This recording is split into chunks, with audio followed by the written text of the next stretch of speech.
ಸಸ್ನೇಹ ವಂದನೆ. ರಘುವಂಶ ಮಹಾಕಾವ್ಯದ 4ನೇ ಸರಣಿ ಸ್ವಲ್ಪ ಗಂಡಾಂತರವನ್ನು ಅವಾಂತರವನ್ನು ಎದುರಿಸಿದೆ. ಹಾಗಾಗಿ 3 ದಿನದ ಮಟ್ಟಿಗೆ ಕುಂಟಿ ಈಗ ಕುಂಟು ನೆಪ ಹೇಳದೆ ಮುಂದುವರಿತಾ ಇದೆ. ಕಾಳಿದಾಸ ಮಹಾಕಾವ್ಯ ರಘುವಂಶದ ರಸಾಸ್ವಾದನ ಸಮಾರಾಧನಾ ಸತ್ರದ ಮುಂದುವರಿಕೆಗೆ ಗೋಖಲೆ DVG ಸಭಾಂಗಣದ ವೇದಿಕೆ ಮತ್ತೆ ಸಜ್ಜಾಗುತ್ತಾ ಇದೆ. ಖಂಡಿತವಾಗಿಯೂ ಇವತ್ತು ಮತ್ತು ನಾಳೆ ಉಪನ್ಯಾಸ ಇದ್ದು ಮತ್ತು ಜೂನ್ ತಿಂಗಳಿನಲ್ಲಿ ಇದರ ಮುಂದುವರಿಕೆ ಆಗಲಿಕ್ಕಿದೆ. ದಿನದಿನವೂ ಕ್ಷಣಕ್ಷಣವೂ ಮನೋವಿಕೃತಿ, ಬುದ್ಧಿವಿಕೃತಿ, ಮತವಿಕೃತಿಗಳ ಭಯಾನಕವಾದ ಬರ್ಬರವಾದ ಮನುಕುಲ ಸಂಶಯಕಾರಿಯಾದ ವಾರ್ತಾ ಪ್ರಲಾಪವನ್ನೇ ನೋಡುತ್ತಿರುವ ಭೀಭತ್ಸ ವಾತಾವರಣದಲ್ಲಿ ಕಾಳಿದಾಸನ ವಚಸ್ಸುಧಾ ಸೇಚನ ನಮ್ಮ ಅಂತರಂಗದ ಪ್ರಧ್ಮಾಪನ ಸ್ಥಿತಿಗೆ, ಪ್ರಧ್ಮಾಪನ ಅಂದರೆ ಕೋಮ ಅಂತ ಹೇಳ್ತಾರಲ್ಲ, ಅದಕ್ಕೆ ಪ್ರಧ್ಮಾಪನ ಅಂತ ಹೇಳ್ತಾರೆ, ಆಯುರ್ವೇದೀಯ ಪರಿಭಾಷೆ. ಅಂತಹ ಪ್ರಧ್ಮಾಪನ ಸ್ಥಿತಿಗೆ ಒಂದಷ್ಟು ಉಸಿರು ತುಂಬುತ್ತದೆ. ಪುಟ ತೆರೆದರೆ, ನಮ್ಮ ಪತ್ರಿಕೆಯ ಪುಟ ತೆರೆದರೆ ಮೊರೆವ ಗುಂಡು, ಉರುಳುವ ವಿಮಾನ, ಕಾಣೆಯಾಗುವ ಕ್ಯಾಪ್ಟರು, ಬಚ್ಚಲ ಬಾಯನ್ನು ಅಗಲಿಸುವ ಭ್ರಷ್ಟಾಚಾರ, ಮಸಣದಲ್ಲೂ ಜಾತಿವಾರು ಜಾರಿಯಾಗಬೇಕೆಂದು ಗಂಟಲು ಹರಿದುಕೊಳ್ಳುವ ಮೀಸಲುವಾದಿ ಪ್ರಜ್ಞಾಜೀವಿಗಳ ಕಡಲಬ್ಬರ, ಎಲ್ಲೆಲ್ಲೂ ಪ್ರಕ್ಷುಬ್ಧತೆ, ವಿಕ್ಷಿಪ್ತತೆ. ರಾಮಾಯಣವನ್ನು ಭಾರತವನ್ನು ಪುಣ್ಯಪ್ರದ ಎಂಬ ನಿತಾಂತ ಶ್ರದ್ಧೆಯನ್ನು ಕೊಂಚ ಬದಿಗೆ ಸರಿಸಿ ನೋಡಿದರೆ ಅಲ್ಲಿರುವುದು ಇವತ್ತಿನ ಡಿಟ್ಟೋ. ಇದೇ ಭೀಕರತೆ ಇದೆ, ಇದೇ ಗೊಂದಲ, ದಂದುಗಳಿದ್ದಾವೆ. ಆದರೆ ಅದರ ಟ್ರೀಟ್ಮೆಂಟ್ ಬೇರೆ.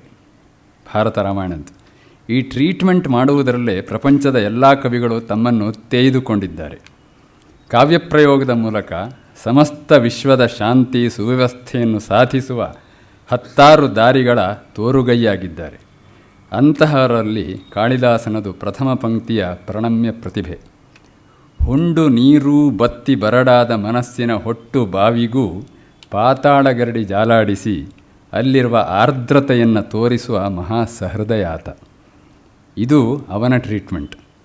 ಮಣ್ಣಿನ ಕಣಕಣದಲ್ಲೂ ಜೀವಸ್ಫುರಣವನ್ನು, ಭಾವಸ್ಫುರಣವನ್ನು ಗುರುತಿಸಿ ತನ್ನೊಳಗಾಗಿಸಿಕೊಳ್ಳುವ ರಸಋಷಿ. ಕಣ್ಣಲ್ಲಿ ತುಂಬಿಕೊಂಡ ಚಿತ್ರವನ್ನು ಪದಗಳಲ್ಲಿ ಬಿಡಿಸಿ ಭಾವಭಿತ್ತಿಗೆ ಅಂಟಿಸುವ ಕುಶಲಿ. ಆದ್ದರಿಂದಲೇ ಕಾಳಿದಾಸನ ಕಾವ್ಯಪಂಕ್ತಿಗಳಲ್ಲಿ ಶಬ್ದಗಳು ನಾಟ್ಯ ಮಾಡ್ತವೆ. ಆತನ ಕವಿತಾ ನಿರ್ಮಾಣದಲ್ಲಿರುವ ಶಬ್ದೌಚಿತ್ಯ, ಪದಪಾಕ, ವರ್ಣನ ವಿಚಕ್ಷಣತೆ, ಅಲಂಕಾರದ ಅನನ್ಯತೆಗಳನ್ನೆಲ್ಲ ಶತಾವಧಾನಿ ಡಾಕ್ಟರ್ ಆರ್ ಗಣೇಶರು ಹೆಜ್ಜೆ ಹೆಜ್ಜೆಗೂ ವಿಶ್ವದ ಇತರ ಸಾಹಿತ್ಯದ ತುಲನೆಯೊಂದಿಗೆ ತೋರಿಸುತ್ತಲೇ ಬಂದಿದ್ದಾರೆ. ಅದರಲ್ಲೂ ವಿಶೇಷವಾಗಿ ಕಾಳಿದಾಸನ ಛಂದೋದೃಷ್ಟಿ. 900 ಅವಧಾನ ಅಂದರೆ ಅಷ್ಟಾವಧಾನವನ್ನು ಮುಗಿಸಿ ಬ್ಯಾಟ್ ಬೀಸುತ್ತಲೇ ಬ್ರಹ್ಮಿಸುತ್ತಿರುವ, ಅಂದರೆ ಬೆಳೆಯುತ್ತಿರುವ ಶತಾವಧಾನಿ ಆರ್ ಗಣೇಶರು ಇದುವರೆಗೆ ಕನ್ನಡ, ಸಂಸ್ಕೃತ, ತೆಲುಗು, ತಮಿಳು, ಪ್ರಾಕೃತ, ಪಾಳಿ, ಇಂಗ್ಲೀಷು ಹೀಗೆಲ್ಲ ಸೇರಿದಂತೆ ಹಲವು ಭಾಷೆಗಳಲ್ಲಿ 300ಕ್ಕೂ ಮಿಕ್ಕಿ ಛಂದಸ್ಸುಗಳಲ್ಲಿ ಪದ್ಯವನ್ನು ರಚಿಸಿದ್ದಾರೆ. ಮೊನ್ನೆ ಇಲ್ಲಿ ಆದ ಅವಧಾನದಲ್ಲಿ, ಮೊನ್ನೆ ತಾನೇ ಭಾನುವಾರ ಆಯಿತು, ಉದ್ಧತ ಎನ್ನುವ ಛಂದಸ್ಸಿನಲ್ಲಿ ನಿಷೇಧಾಕ್ಷರವನ್ನು ನಿರ್ವಹಿಸಿದರು. ನಮ್ಮಂತಹ ಉದ್ಧತರಿಗೂ ಒಂದು ಛಂದಸ್ಸು ಇದೆ ಅಂತ ನಮ್ಗೆ ಗೊತ್ತಿರಲಿಲ್ಲ. ಅಷ್ಟು ಛಂದಸ್ಸುಗಳು, ಅಂದರೆ 300ಕ್ಕೂ ಮಿಕ್ಕಿದ ಛಂದಸ್ಸುಗಳು ಗಣೇಶರಿಗೆ ಅಂಗೈ ನೆಲ್ಲಿಕಾಯಲ್ಲ, ತುದಿ ಬೆರಳ ಬೆಂದಗಳು. ಆಗಲೇ ಪಕ್ವವಾಗಿದೆ. ಒಂದೊಂದು ಛಂದಸ್ಸಿನ ಚಲನ, ವಲನ, ದಲನ, ಗಲನಗಳೆಲ್ಲ ಕ್ಷಣಾರ್ಥದಲ್ಲಿ ಅವರ ಕಣ್ಣೆದುರು ಕೊರಳು ಬಾಗಿ ಕಾಣಿಸಿಕೊಳ್ಳುತ್ತವೆ. ಆದ್ದರಿಂದಲೇ ಕಾಳಿದಾಸ ಎಲ್ಲೆಲ್ಲಿ ಯಾವ್ಯಾವ ಛಂದೋವೃತ್ತಗಳನ್ನು ಯಾಕಾಗಿ ಆಯ್ಕೆ ಮಾಡಿಕೊಂಡಿದ್ದಾನೆ ಅದು ಗಮನಾರ್ಹವಾದದ್ದು. ಇಂಥದ್ದು ಅಂತ ಹೇಳೋದು ಲಾಕ್ಷಣಿಕ ವಿಷಯ. ಆದರೆ ಯಾಕಾಗಿ ಆಯ್ಕೆ ಮಾಡಿಕೊಂಡ ಎಂಬುದನ್ನು ಸಕಾರಣವಾಗಿ ಗಣೇಶರು ವಿವರಿಸಬಲ್ಲರು. ಒಂದಿಷ್ಟು ಒಗ್ಗದ, ಒಪ್ಪವಾಗದ ಸಾಧ್ವೀಮಣಿಯ ಲಿಪ್ಸ್ಟಿಕ್ ಮೆತ್ತಿದ ಮುಖದ ಗೆಟಪ್ಪು ತೋರುವ ವಿವರಣ ಛಂದಸ್ಸನ್ನು ಗಣೇಶರು ಗುರುತಿಸುತ್ತಾರೆ. ಇದು ನಿಜಾರ್ಥದಲ್ಲಿ ಕಾವ್ಯೋಪನ್ಯಾಸ. ಮಲ್ಲಿನಾಥನ ವ್ಯಾಖ್ಯಾನ ಕೈದೀವಿಗೆ ಎಂಬುದು ದಿಟಕ್ಕೂ ದಿಟ. ಆದರೆ ಮಲ್ಲಿನಾಥೋತ್ತರವಾದ ವಿಶ್ವಸಾಹಿತ್ಯದ ಬೆಳವಣಿಗೆಯನ್ನು ಕಾಳಿದಾಸನೊಂದಿಗೆ ಸಮೀಕರಿಸುವುದು, ವಿಶದೀಕರಿಸುವುದು ತಪಸ್ವಾಧ್ಯಾಯ ನಿರತರಾದ ಗಣೇಶರಂತಹವರಿಗಷ್ಟೇ ಸಾಧ್ಯ. ರಘುವಂಶದ 4ನೇ ಸರಣಿಯ ಉಪನ್ಯಾಸಕ್ಕೆ ವಾಗ್ವಿದಾಂಬರರಾದ ಶತಾವಧಾನಿ ಡಾಕ್ಟರ್ ಆರ್ ಗಣೇಶರಿಗೆ ಹಾರ್ದಿಕ ಸ್ವಾಗತ. ಈ ಕಾರ್ಯಕ್ರಮವನ್ನು ಆಯೋಜಿಸಿದ ಶ್ರೀಮತಿ ಶ್ರೀ ಎಸ್ ಎ ಶ್ರೀನಿವಾಸ್ ಅವರ ಮತ್ತು ಅವರ ಬಳಗಕ್ಕೆ ಹಾರ್ದಿಕ ಸ್ವಾಗತ.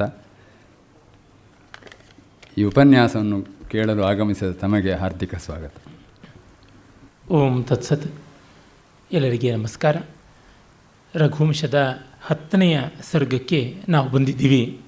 10ನೇ ಸರ್ಗ ವಿಶೇಷವಾಗಿ ರಾಮಾವತಾರವನ್ನು ಕುರಿತಾದದ್ದು. ತತ್ಪೂರ್ವದ ದೇವತೆಗಳೆಲ್ಲ ಮಹಾವಿಷ್ಣುವಿನ ಬಳಿಗೆ ಹೋಗಿ ಮಾಡುವ ಪ್ರಾರ್ಥನೆಯ ತುಂಬ ವೇದಾಂತ ಗರ್ಭಿತವಾದ ಸ್ತೋತ್ರ ಕಾವ್ಯವನ್ನು ಮೈಗೂಡಿಸಿಕೊಂಡಿರುವಂಥದ್ದು. ಈ ದೃಷ್ಟಿಯಿಂದ ಇದರ ಸ್ವಾರಸ್ಯ ಅತ್ಯಂತ ಗಮನಾರ್ಹ. ಜೊತೆಗೆ ಇದು ಆರ್ಷೇಯವಾದ ಅನುಷ್ಠುಪ್ ಛಂದಸ್ಸಿನಲ್ಲಿದೆ. ಈ ಸಂವಾದಿಯನ್ನು ಕುಮಾರ ಸಂಭವದ 2ನೇ ಸರ್ಗದಲ್ಲಿ ದೇವತೆಗಳೆಲ್ಲ ತಾರಕಾಸುರ ಸಂತ್ರಸ್ತರಾಗಿ ಬ್ರಹ್ಮನಲ್ಲಿ ಹೋಗಿ ಬೇಡಿದಾಗ ಮಾಡುವ ಸ್ತೋತ್ರದಲ್ಲಿ ಕೂಡ ನೋಡ್ತೀವಿ. ಅದೇ ರೀತಿ ಶಿವನ ವಿವಾಹ ಕಾಲದಲ್ಲಿ ಆ ವಿವಾಹದ ಮಧ್ಯಸ್ಥಿಕೆಯನ್ನು ಮಾಡಿದ ಗುರಿಕಾರರ ತರಹ ಇದ್ದ ಸಪ್ತರ್ಷಿಗಳು 7ನೇ ಸರ್ಗದಲ್ಲಿ ತಾವೆಲ್ಲರೂ ಸೇರಿ 6ನೇ ಸರ್ಗದಲ್ಲಿ ತಾವೆಲ್ಲ ಸೇರಿ ಶಿವನನ್ನು ಸ್ತೋತ್ರ ಮಾಡುವ ಒಂದು ಸಣ್ಣ ಖಂಡಿಕೆ ಬರುತ್ತೆ. ಅಲ್ಲಿ ಕೂಡ ನಾವು ಈ ಒಂದು ಸಂವಾದಿಯಾದ ಭಾಗಗಳನ್ನು ನೋಡ್ತೀವಿ. ಹಿಂದೆ ಕಾಳಿದಾಸನ ಕಾವ್ಯ ಸಂಸ್ಕೃತಿ ಎನ್ನುವ ಉಪನ್ಯಾಸ ಮಾಡುವಾಗ ಇದನ್ನು ವಿಶೇಷವಾಗಿ ಗಮನದಲ್ಲಿಟ್ಟುಕೊಂಡು ಗುರುಸ್ವಾಮಿ ಶಾಸ್ತ್ರಿ ಎನ್ನುವ ಒಬ್ಬ ವಿದ್ವಾಂಸರು ವಿಶ್ವಮಹಾಕವಿ ಕಾಳಿದಾಸ ಅಂತ ಸಂಸ್ಕೃತದ ಕೃತಿಯಲ್ಲಿ ಇವು 3 ಕಾಳಿದಾಸನ 3 ಗೀತೆಗಳು ಅಂತ ಯಾವ ರೀತಿ ಗಮನಿಸಿಕೊಂಡು ಕ್ರಮವಾಗಿ ಬ್ರಹ್ಮ ಕುಮಾರ ಸಂಭವದ 2ನೇ ಸರ್ಗದಲ್ಲಿ, ವಿಷ್ಣು ರಘುವಂಶದ 10ನೇ ಸರ್ಗದಲ್ಲಿ, ಶಿವ ಮತ್ತು ಕುಮಾರ ಸಂಭವದ 6ನೇ ಸರ್ಗದಲ್ಲಿ ಒಂದೇ ರೀತಿ ಸ್ತುತರಾಗಿದ್ದಾರೆ. ಅದು ವೇದಾಂತ ಪ್ರತಿಪಾದ್ಯವಾದ ಕೇವಲ ಸಚ್ಚಿದಾನಂದ ಘನ ಪರತತ್ವ ಅನ್ನುವುದನ್ನು ತೋರ್ಪಡಿಸಿರುವುದನ್ನು ಕೂಡ ಸಾಧಾರಣವಾಗಿ ಉಪನಿಷತ್ತುಗಳ ವೇದಗಳ ಸೂಕ್ತಿಗಳ ಹಿನ್ನೆಲೆಯಲ್ಲಿ ನಿರೂಪಣೆ ಮಾಡಿದ್ದಾಗಿತ್ತು. ಆ ಕಾರಣದಿಂದ ಈ ಸರ್ಗವನ್ನು ಇಡಿಯಾಗಿ ನಾವು ಅವಲೋಕನ ಮಾಡೋಣ.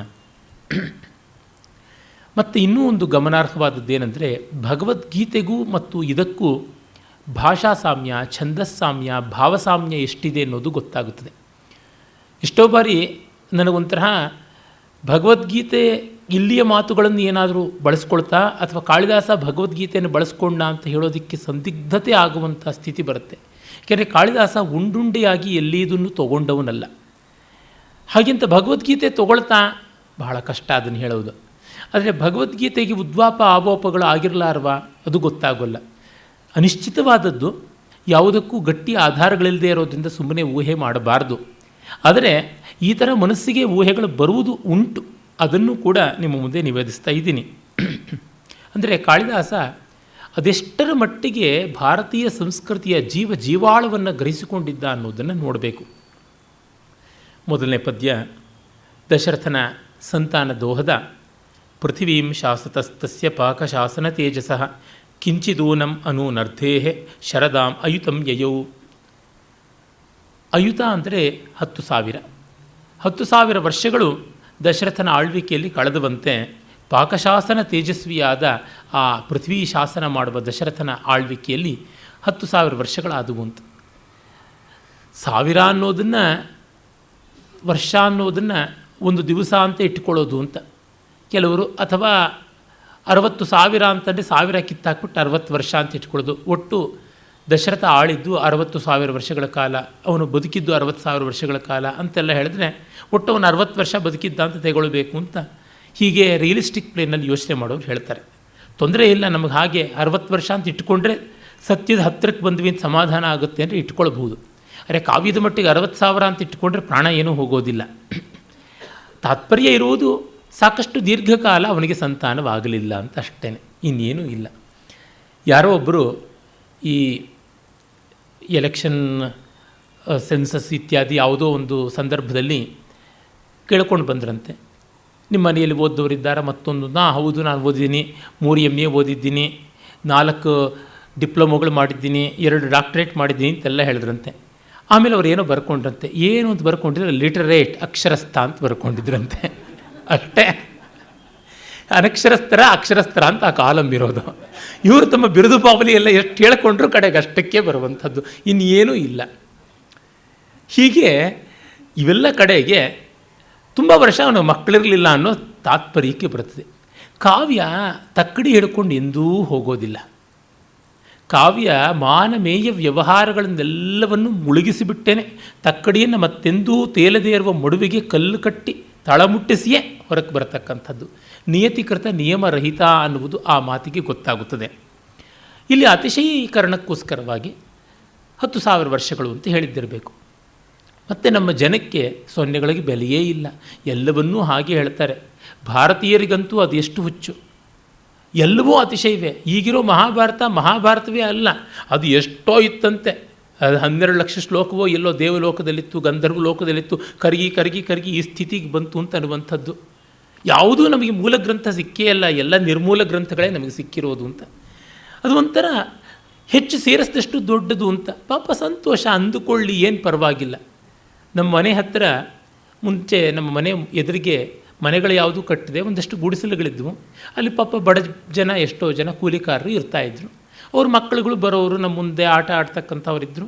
ನನಗಿಂತ ಒಂದಷ್ಟು ಚಿಕ್ಕ ವಯಸ್ಸಿನವರು, ಹಾಗಾಗಿ ನನಗೆಂದೂ ಆಟ ಆಡಿ ಗೊತ್ತಿಲ್ಲ. ಅವ್ರುಗಳ ಆಟವನ್ನು ನೋಡ್ತಾ ಇದ್ದೆ. ಒಬ್ಬ ಅಣ್ಣಪ್ಪ ಅಂತ ಒಬ್ಬ ಹುಡುಗ ಇನ್ನೊಬ್ಬ ಹುಡುಗನಿಗೆ ಹೇಳ್ತಾ ಇದ್ದ, ಅವರೆಲ್ಲ ಧರ್ಮಸ್ಥಳಕ್ಕೆ ಹೋಗಿ ಬಂದಿದ್ದು. ಧರ್ಮಸ್ಥಳಕ್ಕೆ ನಾನು ಹೋಗಿ ಬಂದಿದ್ದೆ, ಅದು ಎಷ್ಟು ದೂರ ಗೊತ್ತಾ, ಕೋಟಿ 1000 ಮೈಲಿ ದೂರ ಇದೆ ಅಂತ. ಹೌದು ಪಾಪ, ಹಾಗೆ ಅನ್ನಿಸ್ಲೇಬೇಕಲ್ವಾ. ತಾನು ಬೆಂಗಳೂರಿಂದ ಒಂದು ಪೇಟೆಯಿಂದ ಇನ್ನೊಂದು ಪೇಟೆಗೆ ಬಸ್ಸಲ್ಲಿ ಪ್ರಯಾಣ ಮಾಡೋಕ್ಕೂ ಅನುಕೂಲತೆ ಇಲ್ಲದೆ ಇದ್ದವ್ರಿಗೆ ದಿಢೀರಂತ ಹೇಳಿಬಿಟ್ಟಿದ್ದು 8 ಗಂಟೆ ಪ್ರಯಾಣ ಮಾಡುವಂಥ ಅವಕಾಶ ಬಂದಾಗ ಅದು ಮನ್ವಂತರಗಳ ಕಾಲದ ತರಹ, ಯಾವುದೋ ಜ್ಯೋತಿರ್ವರ್ಷಗಳಷ್ಟು ದೂರದ ತರಹ ಕಾಣಿಸಬೇಕು ಅಲ್ವ. ಹಾಗೆ ಹೇಳದೇ ಇದ್ದರೆ ಅವನು ಕಟ್ಟುವ ಕಥೆಗೆ, ನೆರೇಷನ್ಗೆ ಒಳ್ಳೆಯ ರಿಯಾಕ್ಷನ್ ಯಾವ ಥರ ಬರೋದಕ್ಕೆ ಸಾಧ್ಯ. ಇವುಗಳನ್ನು ಜೋಶಯೇತ್ ಸರ್ವಕರ್ಮಾಣಿ ಯುದ್ಧಾನ್ ಯುಕ್ತ ಸಮಾಚರನ್ ನೋಡ್ಕೊಂಡು ತೃಪ್ತಿ ಪಟ್ಕೊಳ್ಬೇಕಷ್ಟೇ. ತೃಪ್ತಿ ಪಡೋಕ್ಕಾಗದರೆ ಸಂಕಟ ಪಟ್ಕೊಂಡು ಸಾಯಿರಿ ಅಂತ ವಿಧಿ ಹೇಳುತ್ತಷ್ಟೇ, ಇನ್ನೇನು ಮಾಡೋಕ್ಕಾಗೋದಿಲ್ಲ. ಆದರೆ ಕಾವ್ಯಸ್ವಾರಸ್ಯಕ್ಕೆ ಇವು ಗೌಣವಾದವು ಅನ್ನೋದನ್ನು ಮರೆಯಬಾರದಷ್ಟೆ. ಇವು ಅಂಗಭೂತವೇ ಹೊರತು ಅಂಗೀಭೂತವಲ್ಲ ಅನ್ನುವುದರ ತಿಳುವಳಿಕೆ ನಮಗಿದ್ದರೆ ಸಾಕಾಗುತ್ತದೆ. ಏನಂದರೆ ನಮಗೆ ಇಷ್ಟು ದೊಡ್ಡ ದೊಡ್ಡ ಸಂಖ್ಯೆಗಳನ್ನು ಹ್ಯಾಂಡ್ಲ್ ಮಾಡುವಷ್ಟು ಗಣಿತ ಇತ್ತು ಅನ್ನೋದನ್ನು ಮೆಚ್ಚಿಕೊಳ್ಬೇಕು. ಎ ವಿ ನರಸಿಂಹಮೂರ್ತಿ ಎನ್ನುವ ದೊಡ್ಡ ಇತಿಹಾಸಕಾರರು ಗಡಿನಾಡಿನ ಆಚೆಯ ಭಾರತೀಯ ಸಂಸ್ಕೃತಿ ಅಂತ ಹೇಳಿ ಒಂದು ಗ್ರೇಟರ್ ಇಂಡಿಯಾ ಅಂತ ಏನು ಹೇಳ್ತೀವಿ, ಬೃಹತ್ ಭಾರತೀಯ ಸಂಸ್ಕೃತಿಯ ಬಗೆಗಿನ ಪುಸ್ತಕದಲ್ಲಿ ಹೇಳ್ತಾರೆ, ಇತಿಹಾಸಜ್ಞನ ಒಂದು ನಿಷ್ಠುರವಾದ ಸತ್ಯದ ಅಳತೆಯಲ್ಲಿ ಯಾವುದೋ ಒಬ್ಬ ರಾಜನಿಗೆ ಬಂಗಾರದ ಅರಮನೆ ಇತ್ತು ಅಂದರೆ, ರಾಜ ಅನ್ನುವ ಒಂದು ವ್ಯವಸ್ಥೆ ಇತ್ತು. ಅವರು ಮರಗಳ ಮೇಲೋ ಅಥವಾ ಗುಹೆಗಳೊಳಗೂ ಇಲ್ಲದೆ ಮನೆ ಅಂತ ಇರ್ತಾಯಿದ್ರು, ಮತ್ತು ಅವ್ರು ಬಂಗಾರ ಅನ್ನುವ ಲೋಹ ಗೊತ್ತಿತ್ತು. ಈ 3 ಸತ್ಯವನ್ನು ಮಾತ್ರ ಈ ಸ್ಟೇಟ್ಮೆಂಟಿಂದ ತೊಗೊಳ್ತಾರೆ, ಇನ್ನೇನೂ ಅಲ್ಲ ಅಂತ ಅವ್ರು ಬರೆದಿದ್ರು. ಇಷ್ಟೇ. ನಮಗೆ ಏಕ, ದಶ, ಶತ ಮತ್ತು ಸಹಸ್ರ, ಆಮೇಲೆ ಅಯುತ ಅಂದರೆ 10,000, ಪ್ರಯುತ 100,000 ಲಕ್ಷ, ಮತ್ತು 10 ಲಕ್ಷ ಅಂದರೆ ಪ್ರಯುತ, ಆಮೇಲೆ ಕೋಟಿ ಅಂದರೆ 100 ಲಕ್ಷಗಳ ಕೋಟಿ, ಅರ್ಬುದ ಅಂದರೆ 10 ಕೋಟಿ, ಮತ್ತು ಪದ್ಮ 100 ಕೋಟಿ, ನಿರ್ಬುದ ಅಂತಂದರೆ 10 ಪದ್ಮಗಳು ಅಂದರೆ 1000 ಕೋಟಿ. ಈ ರೀತಿಯಾಗಿ ಮಾಡಿಕೊಂಡು ಬೆಳೆಸ್ಕೊಂಡಿರುವುದು ಉಂಟು. ಹೀಗಾಗಿ ನಮಗೆ ಇಷ್ಟು ಸಂಖ್ಯೆಗಳ ಅರಿವಿತ್ತು. ಆ ಮಟ್ಟಕ್ಕೆ ವಿಶೃಂಖಲವಾಗಿ ವಿಶಾಲವಾಗಿ ಆಲೋಚನೆ ಮಾಡಬಲ್ಲವರಾಗಿದ್ದವು. ಅದನ್ನು ಒಪ್ಕೊಂಡು ಸಂತೋಷ ಪಡಬಹುದಷ್ಟೆ. ನಚೋಪಲೇಭೆ ಪೂರ್ವೇಶಾಂ ಋಣ ನಿರ್ಮೋಕ್ಷ ಸಾಧನಂ ಸುತಾಭಿಧಾನಂ ಸಜ್ಜೋತಿ ಸದ್ಯ ಶೋಕತಮೋಪಹಂ. ತಮ್ಮ ಪಿತೃಗಳಿಗೆ ಋಣ ನಿವೃತ್ತಿಯನ್ನು ಉಂಟು ಮಾಡುವ, ಪಿತೃಗಳ ಋಣವನ್ನು ತೀರಿಸುವ, ಆ ಮೂಲಕವಾಗಿ ತನ್ನ ಶೋಕದ ಕತ್ತಲೆಯನ್ನು ಕಳೆಯುವ ಸಂತಾನದ ಬೆಳಕಿಲ್ಲದೆ ಅವನು ಒದ್ದಾಡ್ತಾ ಇದ್ದ ದಶರಥ ಅತಿಷ್ಠತ್ ಪ್ರತ್ಯಯ ಅಪೇಕ್ಷ ಸಂತತಿ ಸಚಿರಂ ನೃಪ ಪ್ರಾಂಗ್ಮಂಥಾದ್ ಅನಭಿವ್ಯಕ್ತ ರತ್ನೋತ್ಪತ್ತಿರಿವಾರ್ಣವ. ಒಳ್ಳೆಯ ಉಪಮೆಯನ್ನು ಕೊಟ್ಟಿದ್ದಾನೆ. ಅವನು ಆ ಕಾರಣದಿಂದ ಯಜ್ಞಾದಿಗಳ ಪ್ರಯತ್ನ ಮಾಡ್ತಾನೆ. ಆ ಮನಸ್ಥಿತಿ ಹೇಗಿತ್ತು ಅಂದರೆ, ರತ್ನೋತ್ಪತ್ತಿಗೆ ಮುನ್ನ ಮಥನಕ್ಕೆ ಒಳಗಾದ ಸಮುದ್ರದಂತೆ ಇತ್ತು ಅವನ ಮನಸ್ಸು ಅಂತ. ಇನ್ನೂ ರತ್ನೋತ್ಪತ್ತಿ ಆಗಿಲ್ಲ, ಏನು ಹುಟ್ಟುತ್ತೆ ಅನ್ನೋದು ಗೊತ್ತಿಲ್ಲ. ಆದರೆ ಕಳವಳ ಮಾತ್ರ ಬೇಕಾದಷ್ಟಿದೆ, ಹೊಯ್ದಾಟ ತುಂಬ ಇದೆ. ಪ್ರಕ್ಷುಬ್ಧವಾದ ಮಹಾಸಾಗರ ರತ್ನೋತ್ಪತ್ತಿ ಪೂರ್ವದಲ್ಲಿ ಹೇಗಿತ್ತಲ್ಲ, ಆ ರೀತಿ ಮಂಥನ ಕಾಲದ ಮಹಾಸಮುದ್ರ, ಅಮೃತ ಮಥನ ಕಾಲದ ಕ್ಷೀರಸಾಗರದಂತೆ ಅವನ ಮನಸ್ಸಿತ್ತು ಅಂತ ಕವಿ ಹೇಳುವ ಮೂಲಕ the intensity and amount of disturbance ಅದು ಯಾವ ರೀತಿಯಾದದ್ದು ಅನ್ನೋದನ್ನು ತುಂಬ ಚೆನ್ನಾಗಿ ತೋರಿಸಿದ್ದಾನೆ. ಋಷ್ಯಶೃಂಗಾದಯಸ್ತತ್ರ ತಸ್ಯ ಸಂತಾನಕಾಂಕ್ಷಿಣಃ ಆರೇಭಿರೇ ಜಿತಾತ್ಮಾನಃ ಪುತ್ರಿಯಾಂ ಇಷ್ಟಿ ಋತ್ವಿಜಃ. ಋತ್ವಿಜರು ಸೇರಿಕೊಂಡರು, ಋಷ್ಯಶೃಂಗಾದಿಗಳು ಬಂದರು, ವಸಿಷ್ಠ ಮೊದಲಾದವರು ಇದ್ದೇ ಇದ್ದರು, ವಾಮದೇವ ವಸಿಷ್ಠಾದಿಗಳು ಎಲ್ಲರೂ ಸೇರಿ ಪುತ್ರೀಯವಾದ ಅಂದರೆ ಸಂತತಿಯನ್ನು ತಂದುಕೊಡುವ ಇಷ್ಟಿಯನ್ನು ಆರಂಭ ಮಾಡಿದ್ರು ಅಂತ. ತುಂಬ ಜನಕ್ಕೆ ಪುತ್ರಕಾಮೇಷ್ಟಿ ಒಂದು ಬ್ರಹ್ಮಾಂಡವಾದ ಭಯಾನಕ ಯಾಗ ಅನ್ನೋ ಒಂದು ಕಲ್ಪನೆ ಇದೆ. ನಿಜವಾಗಿ ನೋಡಿದ್ರೆ ಅದೊಂದು ಇಷ್ಟಿ ಅಂತಂದರೆ ಮೈನರ್ ಆದಂಥ ಒಂದು ಕೆಲಸ ಅಂತ. ನಮ್ಮಲ್ಲಿ ಸಪ್ತ ಪಾಕ ಸಂಸ್ಥೆಗಳು, ಸಪ್ತ ಹವಿಸ್ ಸಂಸ್ಥೆಗಳು ಮತ್ತು ಸಪ್ತ ಸೋಮ ಸಂಸ್ಥೆಗಳು ಅಂತ ಯಾವುದಿವೆ, ಇಲ್ಲಿವು ಹವಿಸ್ ಸಂಸ್ಥೆಯಲ್ಲಿ ಬರತಕ್ಕಂಥದ್ದು ಒಂದು ಸಣ್ಣ ಇಷ್ಟಿ. ತ್ರೇತಾಗ್ನಿಯಲ್ಲಿ ಮಾಡುವ ಒಂದೇ ದಿವಸದಲ್ಲಿ ಮುಗೀತಕ್ಕಂಥ ಇಷ್ಟಿ ಪುತ್ರಕಾಮೇಷ್ಟಿ. ಪುತ್ರನನ್ನು ಬಯಸಿ ಮಾಡುವಂಥದ್ದು ಒಂದು ಮೈನರ್ ಕಾಮ್ಯಕರ್ಮ. ಆದರೆ ಅದಕ್ಕೆ ಪೌಷ್ಟಿಕವಾಗಿ 1 ವರ್ಷದ ಅಶ್ವಮೇಧ ಮಾಡ್ತಾನೆ. ರಾಮಾಯಣದಲ್ಲಿ ಅಶ್ವಮೇಧದ ವಿವರಗಳು ತುಂಬ ವಿಸ್ತಾರವಾಗಿ ಬರುತ್ತವೆ. ಈ ಪುತ್ರಕಾಮೇಷ್ಟಿ ವಿವರ ಜಾಸ್ತಿ ಬಂದಿಲ್ಲ. ಅರೆ, ನಮಗೆಲ್ಲರಿಗೂ ಚಿಕ್ಕ ವಯಸ್ಸಿಂದ ಹೇಳಿರುವ ಕಥೆ ಪುತ್ರಕಾಮೇಷ್ಟಿಯನ್ನು ಮಾಡದ ಅನ್ನೋದು ಬಂದಂತೆ ಆ ಒಂದು ವಿಸ್ತಾರವಾದ ಅಶ್ವಮೇಧವನ್ನು ಮಾಡಿದಂತೆ ಬಂದಿಲ್ಲ. ಅಶ್ವಮೇಧದ ಫಲ ಇಂದ್ರ ಪದವಿ ಅಂತ ಹೇಳ್ತಾರೆ, ಸ್ವರ್ಗಲೋಕ ಅಂತಾರೆ, ಮತ್ತು ಎಲ್ಲದಕ್ಕಿಂತ ಸಕಲ ಪಾಪ ನಿವೃತ್ತಿ ಅಂತಾರೆ. ಸಕಲ ಪಾಪ ನಿವೃತ್ತಿ ಅಂದರೆ ಸಂತಾನಕ್ಕಾಗಿ ಯಾವುದಾದ್ರೂ ಪ್ರತಿಬಂಧಕ ಇದ್ದರೆ ಅದರ ನಿರ್ಮೂಲನೆಗಾಗಿ ಅಂತ. ಕರ್ಮಗಳನ್ನು ಶಾಂತಿಕ, ಪೌಷ್ಟಿಕ, ಆಭಿಚಾರಿಕ ಅಂತ 3 ತರಹ ವಿವರಿಸ್ತಾರೆ. ಶಾಂತಿಕ ಅಂದರೆ ಯಾವುದಾದ್ರೂ ದೋಷ ಇದ್ದರೆ ಅದರ ನಿವಾರಣೆಗಾಗಿ, ಪೌಷ್ಟಿಕ ಅಂದರೆ ದೋಷ ಇಲ್ಲ ಆದರೆ ಮತ್ತಷ್ಟು ಸಮೃದ್ಧವಾಗಲಿ, ಪೂರ್ಣಗೊಳ್ಳಲಿ, ಪೋಷಣೆಗೊಳ್ಳಲಿ ಅನ್ನೋದಕ್ಕೆ ಮಾಡುವಂಥದ್ದು. ಮತ್ತು ಆಭಿಚಾರಿಕ ಅಂದರೆ ಇನ್ಯಾವುದಾದ್ರೂ ಹೊರಗಿನಿಂದ ಬರುವ ತೊಂದರೆಯನ್ನು ಅಥವಾ ಬೇರೊಬ್ಬರಿಗೆ ಒಂದು ತೊಂದರೆಯನ್ನು ಕೊಡುವಂಥ ವ್ಯವಸ್ಥೆಯನ್ನು ಮಾಡುವಂಥದ್ದು.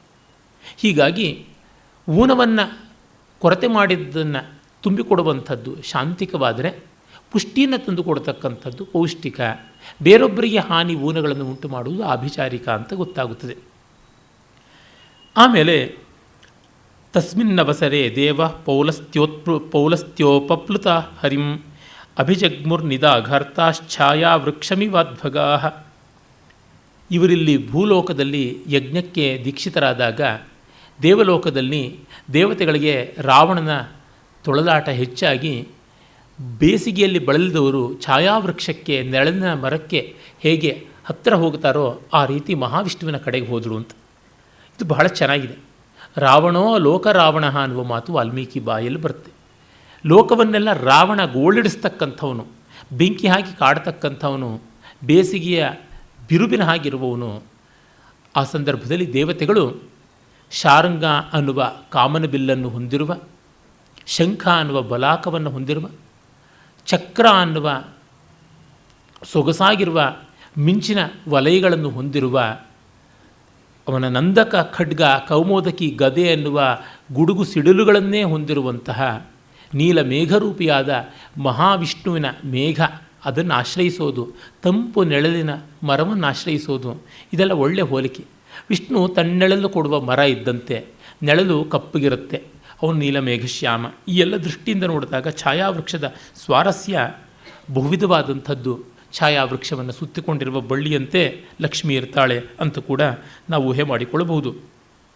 ಆ ಛಾಯಾವೃಕ್ಷದ ಪಾತಿಯೇ ಆದಿಶೇಷನ ಸುತ್ತುಗಳು ಅಂತಲೂ ಅಂದುಕೊಳ್ಳಬಹುದು. ಹೀಗೆ ನಮಗೆ ವಿಭಾವನಾ ಶಕ್ತಿ ಇದ್ದರೆ ಒಂದು ಹೋಲಿಕೆಯನ್ನು ಎಷ್ಟಕ್ಕೂ ಬೆಳೆಸಿಕೊಳ್ತಾ ಹೋಗಬಹುದು.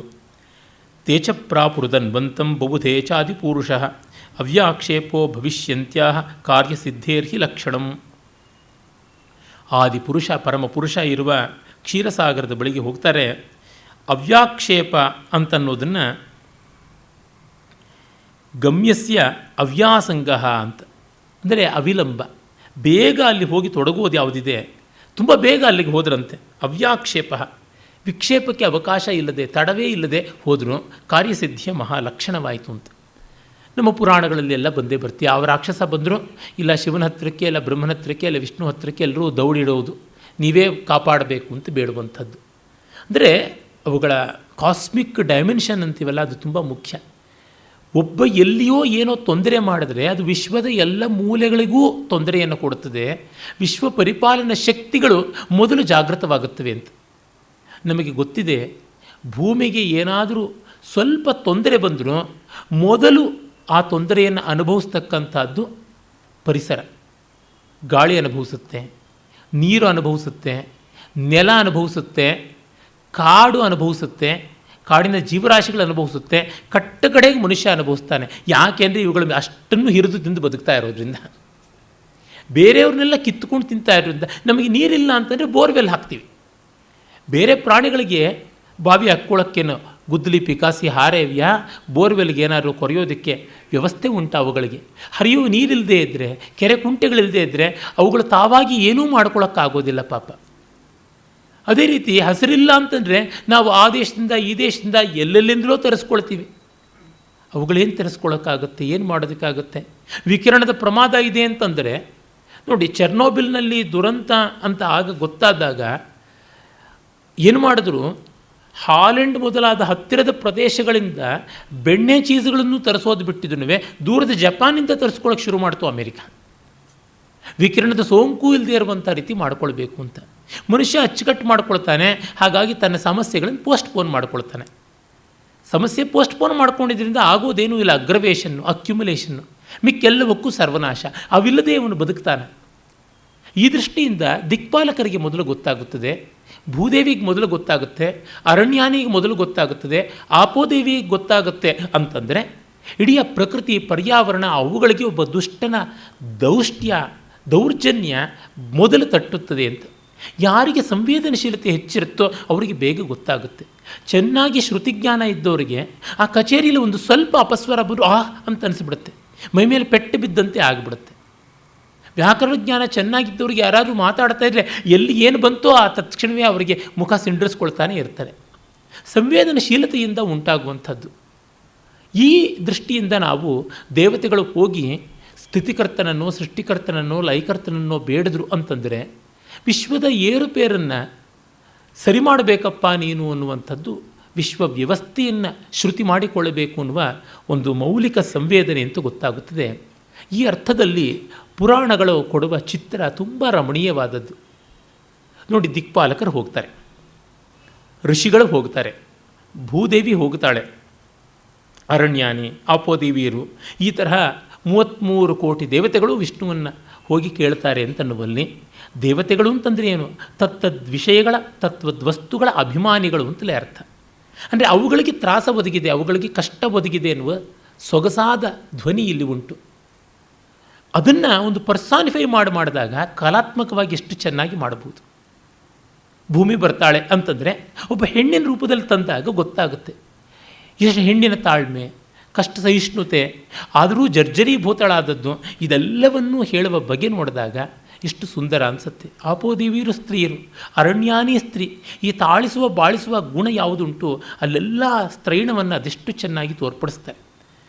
ಇವೆಲ್ಲವನ್ನು ಗಮನಿಸಿಕೊಂಡಾಗ ಕಲಾ ಮಾಧ್ಯಮವಾಗಿ, ಒಂದು ನಾಟಕವಾಗಿ, ಒಂದು ಚಲನಚಿತ್ರವಾಗಿ, ಒಂದು ರಂಗಪ್ರಯೋಗವಾಗಿ, ನೃತ್ಯವಾಗಿ ಮಾಡುವಲ್ಲಿ ಇವುಗಳು ವಹಿಸುವ ಪಾತ್ರ ತುಂಬ ದೊಡ್ಡದು.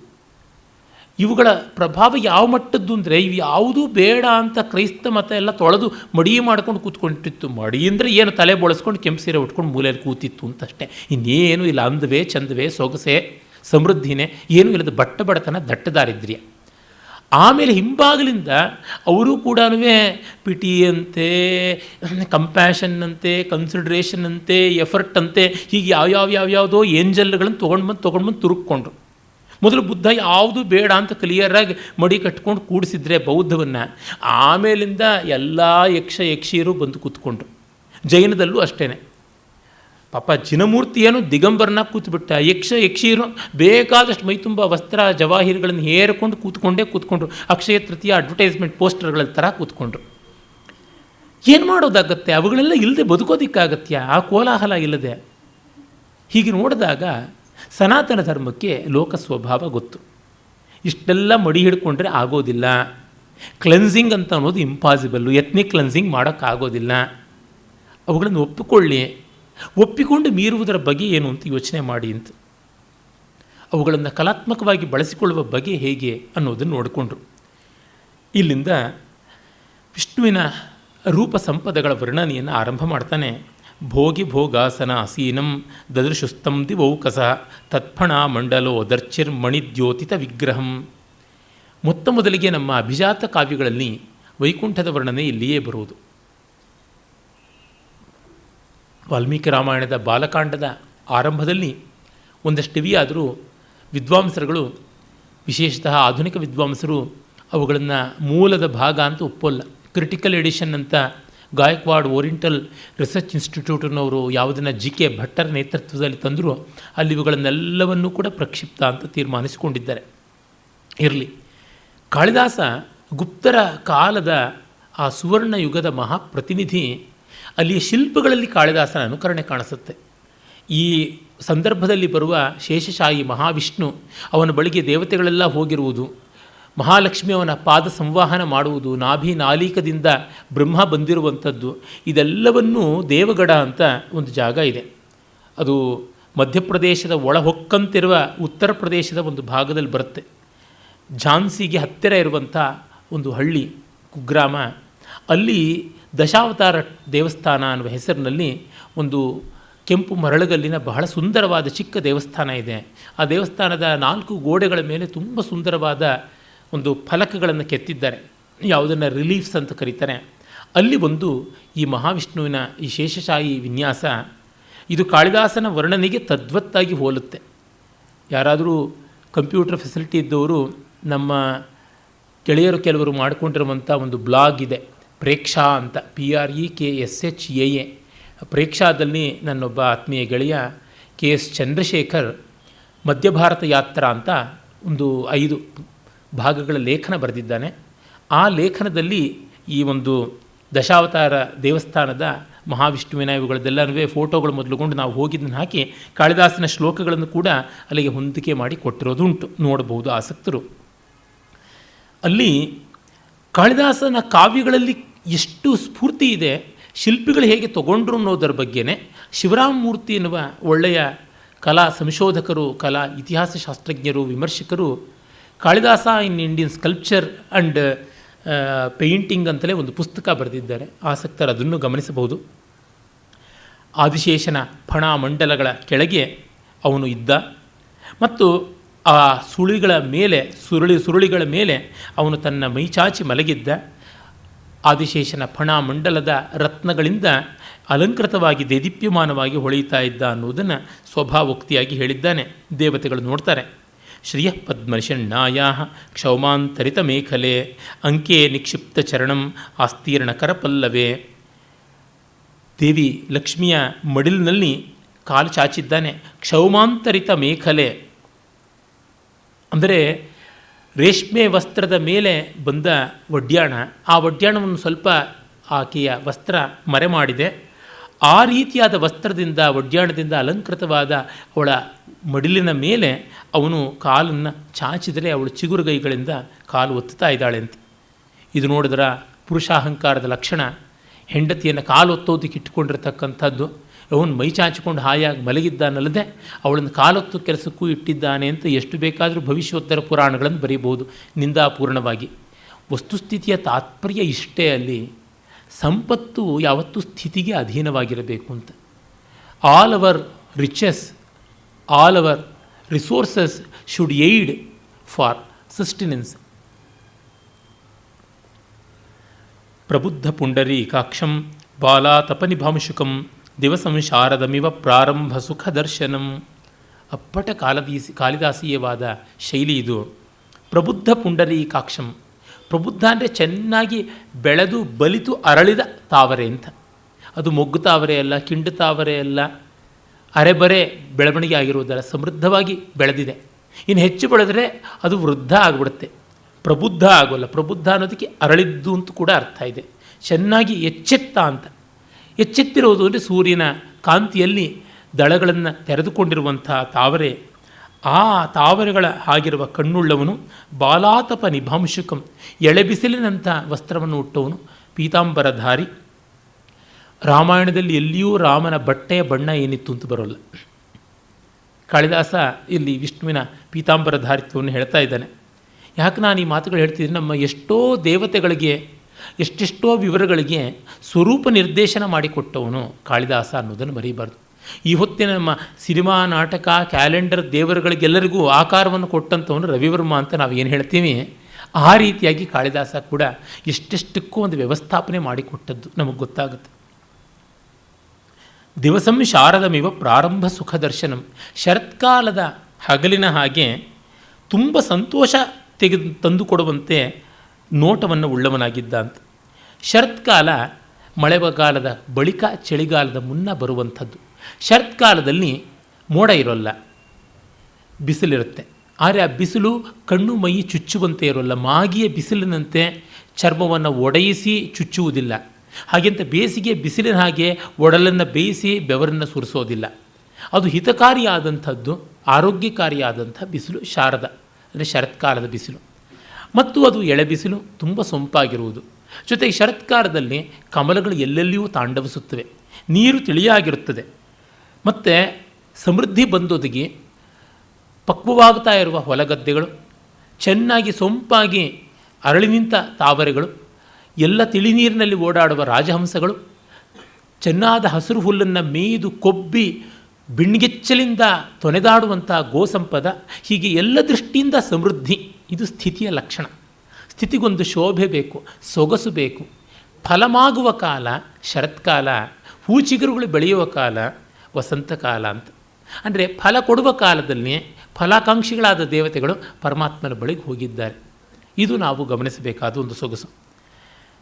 ಇದನ್ನಷ್ಟನ್ನು ಕೂಡ ಶರತ್ಕಾಲದ ಎಳೆಬಿಸಿಲು, ಶರತ್ಕಾಲದ ಕಮಲಗಳ ವಿಲಾಸ ಇವೆಲ್ಲವನ್ನು ಸೇರಿಸಿ ಪ್ರಾರಂಭ ಸುಖ ದರ್ಶನಂ ಅಂತ, ಮೊದಲಿಂದಲೇ ಸಂತೋಷ ಕೊಡುವಂಥ ರೀತಿಯಲ್ಲಿದ್ದಾನೆ ಅಂತ ಹೇಳಿ ವರ್ಣಿಸ್ತಾ ಇದ್ದಾನೆ. ಪ್ರಭಾನುಲಿಪ್ತ ಶ್ರೀವತ್ಸಂ ಲಕ್ಷ್ಮೀ ವಿಭ್ರಮದರ್ಪಣಂ ಕೌಸ್ತುಭಾಖ್ಯಂ ಅಪಾಂಸಾರಂ ಬಿಭ್ರಾಣಂ ಬೃಹತೋರಸ. ತನ್ನ ವಿಶಾಲ ವಕ್ಷಸ್ಥಲದಲ್ಲಿ ತನ್ನ ಕಾಂತಿಯಿಂದ ಮಸುಕುಗೊಳಿಸಲ್ಪಟ್ಟಂಥ ಶ್ರೀವತ್ಸ ಅನ್ನುವ ಮಚ್ಚೆಯ ಛಾಯೆಯನ್ನು ಉಳ್ಳವನಾಗಿ, ಲಕ್ಷ್ಮಿಗೆ ಕೈಗನ್ನಡಿ ಎಂಬಂತೆ ಹೊಳಿತಾ ಇರುವ ಕೌಸ್ತುಭಮಣಿಯನ್ನು, ಸಮುದ್ರ ಮಥನ ಸಮುದ್ಭೂತವಾದ 14 ರತ್ನಗಳಲ್ಲಿ ಒಂದನ್ನು ತಳೆದು ತುಂಬ ಸುಂದರವಾಗಿ ಕಾಣಿಸ್ತಾ ಇದ್ದಾನೆ ಅಂತ. ಆ ಕೌಸ್ತುಭಮಣಿಯನ್ನು ಕವಿಗಳು ಏನೆಲ್ಲ ಥರ ವರ್ಣಿಸಿದ್ದಾರೆ.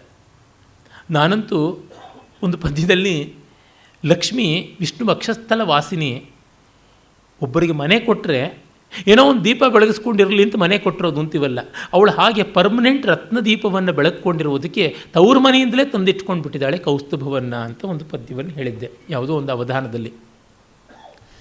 ಅಂದರೆ ಒಂದು ವಸ್ತು ಎಷ್ಟೆಲ್ಲ ಕವಿಗಳಿಗೆ ಕಲ್ಪನೆಗೆ ಅವಕಾಶ ಆಗಬಹುದು ಅಂತ ಅನ್ನೋದು ನಮಗಿಲ್ಲಿ ಗೊತ್ತಾಗುತ್ತೆ. ಇಲ್ಲಿ ಲಕ್ಷ್ಮಿಯ ಕೈಗನ್ನಡಿ ಅಂತ ಹೇಳ್ತಾ ಇದ್ದಾನೆ. ಹೆಣ್ಣಿಗೆ ಕನ್ನಡಿ ಇದ್ದರೆ ಇನ್ನೇನು ಬೇಕಾಗಿದೆ? ಯಾವುದೂ ಬೇಕಾಗಿಲ್ಲ ಜಗತ್ತಿನಲ್ಲಿ. ಎಲ್ಲಕ್ಕಿಂತ ದೊಡ್ಡದು ಆತ್ಮರತಿ.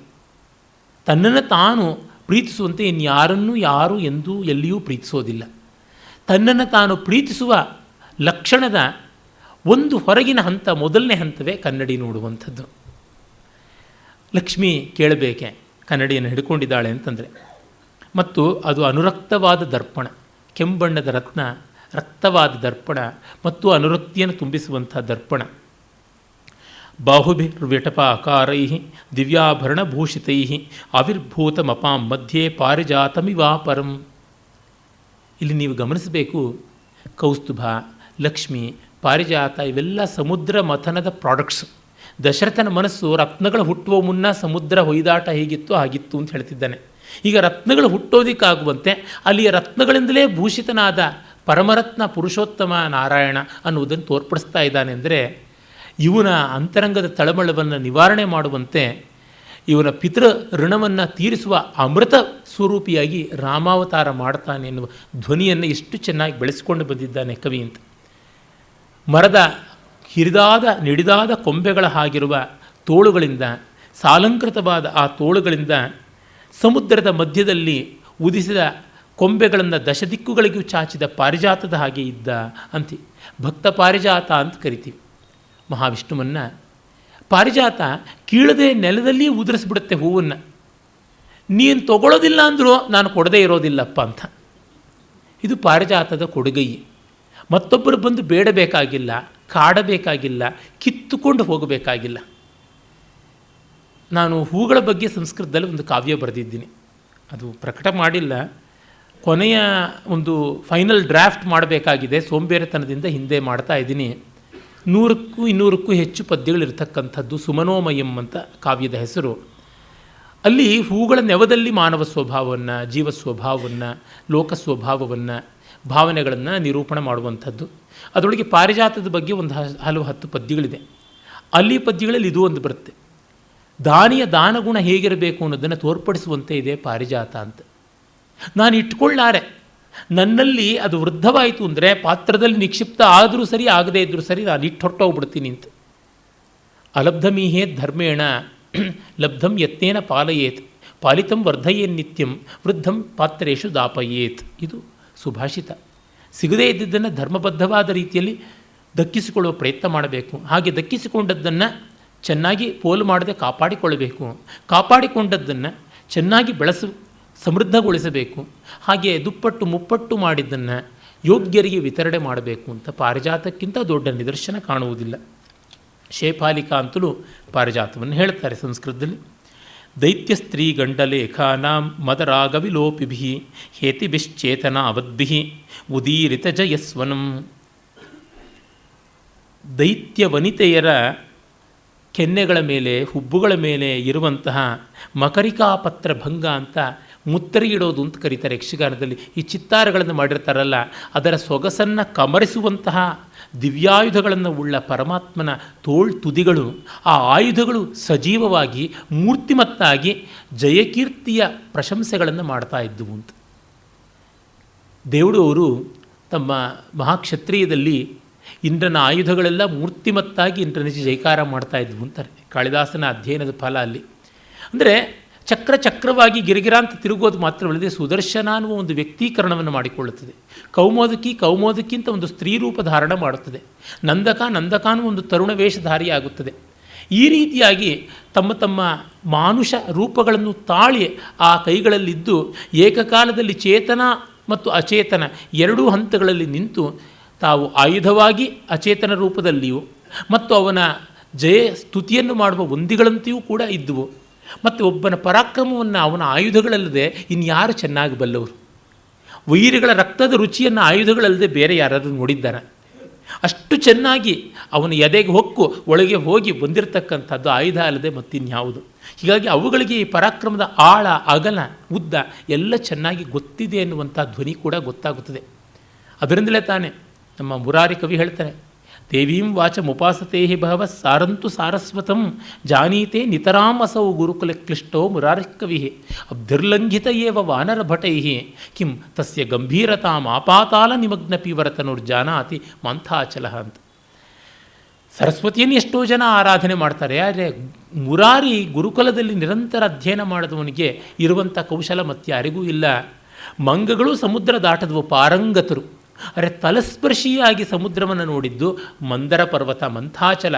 ಮೈನಾಕ ಪರ್ವತ ಅಂತ ಒಂದು ಹೇಳ್ತಾರೆ, ಇನ್ನೊಂದು ಮಂದರ ಪರ್ವತ. ಸಮುದ್ರ ಮಥನ ಕಾಲದಲ್ಲಿ ತಳಾತಳವನ್ನು ಕಂಡಾಗ ಮಹಾಕೂರ್ಮ ರೂಪಿಯಾಗಿ ಪರಮಾತ್ಮ ಮೇಲೆತ್ತಿದನಲ್ಲ, ಅದಕ್ಕೆ ಗೊತ್ತು ಅದರ ಆಳ, ಒಳಗಡೆ ಇರುವ ರತ್ನಗಳು ಏನು, ಒಳಗಡೆ ಇರುವ ಜೀವರಾಶಿ ಎಂಥದ್ದು, ಪೃಥ್ವಿ ಮೇಲಿರುವ ಸೃಷ್ಟಿಯನ್ನು ಮೀರಿಸುವಂಥ ಸೃಷ್ಟಿ ಏನಿದೆ ಅನ್ನೋದು ಅದಕ್ಕೆ ಗೊತ್ತು ಅಂತ. ಪಾರಂಗತರು ಪಲ್ಲವಗ್ರಾಹಿ ಪಾಂಡಿತ್ಯದವರು, ಸೂಪರ್ಫಿಷಿಯಲ್ ಆದವರು, ತಲಸ್ಪರ್ಶಿಗಳಾದವರು, ಪೂರ್ಣವಾಗಿ ಇಳಿದು ನೋಡಿರತಕ್ಕಂಥವರು ಅಂತ. ಈ ದೃಷ್ಟಿಯಿಂದ ಕೂಡ ನೋಡಿದಾಗ ನಮಗೆ ಗೊತ್ತಾಗುತ್ತದೆ ಆ ಆಯುಧಗಳನ್ನು ಇವನ ಸ್ತುತಿ ಮಾಡುವ ಒಂದಿಮಾಗದರು ಅನ್ನುವ ರೀತಿಯಲ್ಲಿ ಕವಿ ಹೇಳೋದ್ರಿಂದ. ಯುದ್ಧವನ್ನೇ ಕಾಣದೇ ಇದ್ದವನು, ಅವನ ಪರಾಕ್ರಮವನ್ನೇ ನೋಡದೇ ಇದ್ದವನು ಏನು ಹೇಳೋದಕ್ಕೆ ಸಾಧ್ಯ? ಭೈರಪ್ಪನವರ ಪರ್ವದಲ್ಲಿ ಸಂಜಯ ದಿನದ ಯುದ್ಧದ ವಾರ್ತೆಯನ್ನು ಹೊತ್ತು ಬರ್ತಾ ಇರ್ತಾನೆ. ಮೊದಲ ದಿವಸಗಳಲ್ಲಿ ಅವನು ಬಂದು ಹಾಗಾಯಿತು ಯುದ್ಧ, ಹೀಗಾಯಿತು ಯುದ್ಧ ಅಂತೆಲ್ಲ ಹೇಳ್ತಾನೆ. ವಿದುರ ಅವನನ್ನು ಕರೆದು, ನಿಜವಾಗಿಯೂ ನೀನು ಯುದ್ಧಭೂಮಿಗೆ ಹೋಗಿದ್ಯಾ? ಈ ಹೊಗಳಭಟ್ಟನ ಕೆಲಸ, ಸೂತನ ಕೆಲಸ ಬಿಡು, ದೂತನ ಕೆಲಸ ಮಾಡು ಅಂತಂತಾನೆ. ನಮಗೆ ಬೇಕಾಗಿರೋದು ವಾಸ್ತವ. ನೀನು ಧೃತರಾಷ್ಟ್ರನ ಮುಖಪ್ರೀತಿಗಾಗಿ ಪುರಃಪ್ರಸನ್ನತೆ ಅಂತ ಕರಿತೀವಿ, ಅಪೀಸ್ ಅಂತ ಮುಂದೆ ವೈಟ್ ವಾಶ್ ಮಾಡ್ಕೊಳ್ಳೋದಕ್ಕೆ ಏನು ಬೇಕಾದರೂ ಹೇಳು, ನಾನು ನಿನಗೆ ಪ್ರತ್ಯೇಕವಾದ ಹಣ ವ್ಯವಸ್ಥೆ ಮಾಡಿಕೊಡ್ತೀನಿ, ನನಗೆ ಏನು ನಡೆಯಿತು ಅಂತ ನಿಜವಾಗಿ ಹೇಳು ಅಂತ. ಅಯ್ಯೋ ಚಿಕ್ಕಪ್ಪ ಏನಂತೀಯ, ನಾನು ಸೈನ್ಯದ ಪ್ರವೇಶ ನೋಡೋದಿರಲಿ, ಆ ಒಂದು ಸೈನ್ಯದ ಶಿಬಿರಗಳ ಹಿಂಭಾಗ ಅಂದರೆ ನಮಗೆ ಗೊತ್ತಾಗಬೇಕು, ಎಲ್ಲ ಉತ್ತರಾಷಾಢ ಪೂರ್ವಾಷಾಢಗಳು ನಡೆಯುವ ಜಾಗದಲ್ಲಿ ಅಲ್ಲಿದ್ದು ಓಡಾಡ್ಕೊಂಡು ಅವರು ಇವರು ಏನು ಹೇಳಿದ್ದು ಅನ್ನೋದನ್ನು ಕಿವಿ ಮೇಲೆ ಹಾಕ್ಕೊಂಡು ತಂದಿರೋದಷ್ಟೇ ಸುದ್ದಿ. ಒಳಗಡೆ ಹೋದರೆ ನಂತ ಬಡಪಾಯಿಗೆ ಬದುಕೋದಕ್ಕೆ ಅವಕಾಶ ಉಂಟೆ ಅಂತ. ಹೀಗಾಗಿ ಆಯುಧಗಳ ಮೂಲಕ ಕೀರ್ತಿ ಸ್ತವನ ಮಾಡಿಸಿರೋದು ಬಹಳ ಅರ್ಥಪೂರ್ಣವಾದಂಥದ್ದು. ಕಾಳಿದಾಸನ ಅಂತಹ ಸೂಕ್ಷ್ಮತೆಗಳು ಬಹಳ ಉಂಟು. ಮುಕ್ತಶೇಷ ವಿರೋಧೇನ ಕುಲಿಶವ್ರಣ ಲಕ್ಷ್ಮಣ ಉಪಸ್ಥಿತಂ ಪ್ರಾಂಜಲಿನ ವಿನೀತೇನ ಗರುತ್ಮತ. ಮುಕ್ತಶೇಷ ವಿರೋಧೇನ, ಶೇಷ ಸರ್ಪರಾಜಗಳಲ್ಲಿ ಒಬ್ಬ, ಸರ್ಪ ಪ್ರಮುಖರಲ್ಲಿ ಅಗ್ರಗಣ್ಯ.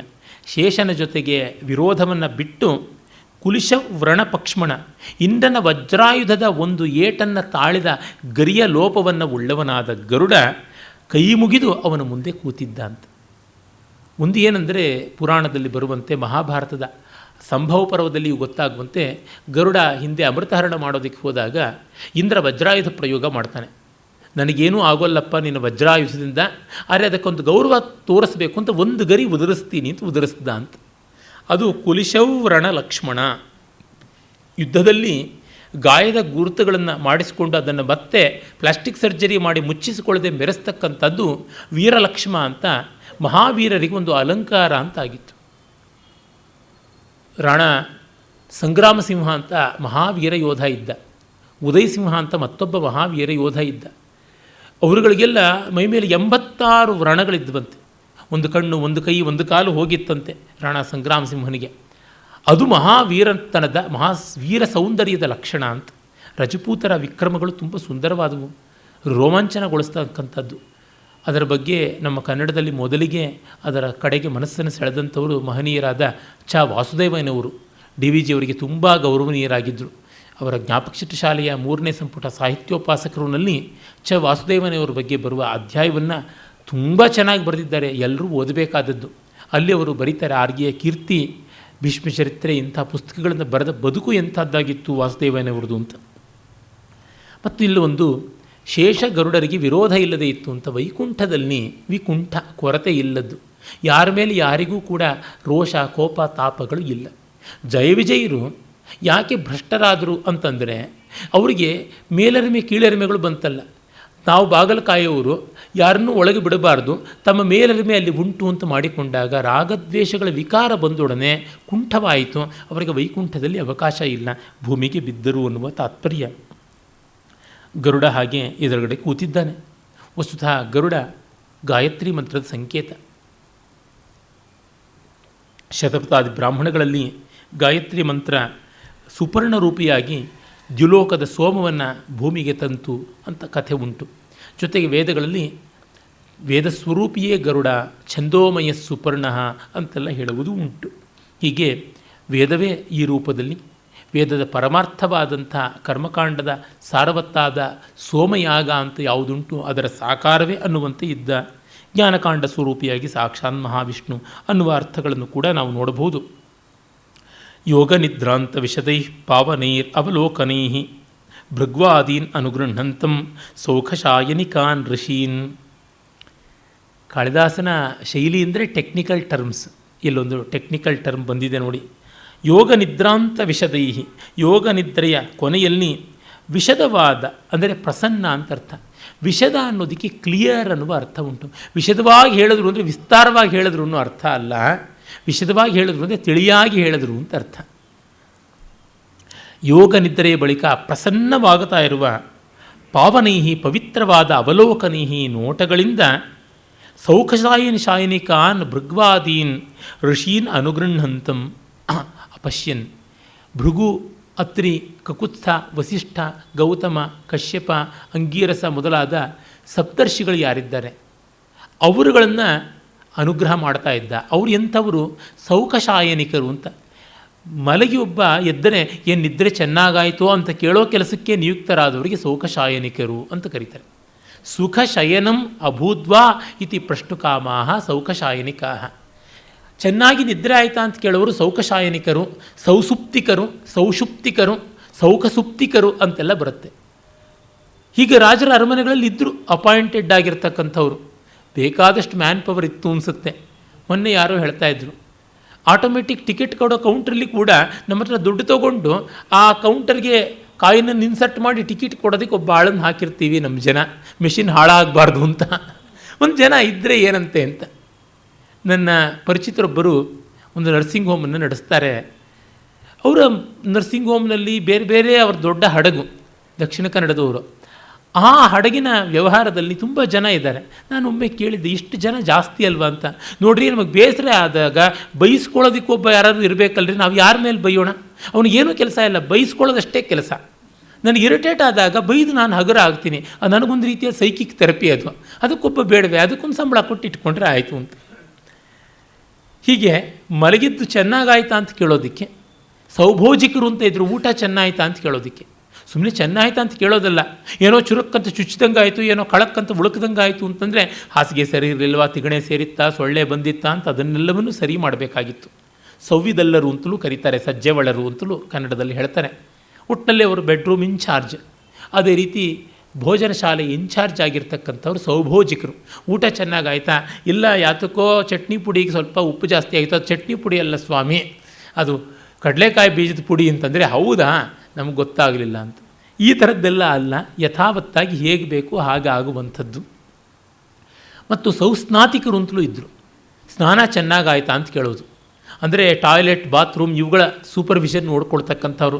ಇಲ್ಲ, ಸ್ನಾನ ಮಾಡಿದ್ರು ಮೂಗೊಳಗೆ ದುರ್ವಾಸನೆ ಹೋಗ್ತಾ ಇಲ್ಲ, ಇದೇನು ಅಟ್ಯಾಚ್ಡ್ ಟಾಯ್ಲೆಟ್ಗಳ ಲಕ್ಷಣವಾ ಅಂತಂದರೆ ಸರಿ ಮಾಡೋರು ಇರ್ತಾಯಿದ್ರು.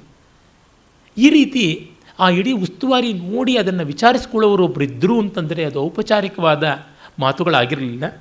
ಇಂಥ ಒಂದು ಸಂಸ್ಕಾರ, ಈ ರೀತಿಯಾದ ಒಂದು ಜೀವನ ಶೈಲಿ ಕಾಳಿದಾಸನ ಕಾಲಕ್ಕೆ ಇತ್ತು ಅಂತ ಗೊತ್ತಾಗುತ್ತೆ. ಇದು ಪೂರ್ವದ ಕಾಲದಲ್ಲಿ ಇದ್ದದ್ದಲ್ಲ, ಪರವರ್ತಿಗಳ ಕಾಲದಲ್ಲೂ ಇದ್ದದ್ದಲ್ಲ, ಕಾಳಿದಾಸನ ಕಾಲದಲ್ಲಿ ಇದ್ದದ್ದು. ಅವನು ಉತ್ತಾನ ಭೋಗದ ಸಮೃದ್ಧವಾದ ಲೋಕದ ಸಮಸ್ತ ಸಂಪನ್ಮೂಲಗಳ ಅನುಭವದ ಹಂತದಲ್ಲಿ ನಿರ್ಮಮನಾಗಿ ಇದ್ದಂಥ ಮಹಾನುಭಾವ ಕವಿ ಅಂತ ಗೊತ್ತಾಗುತ್ತೆ.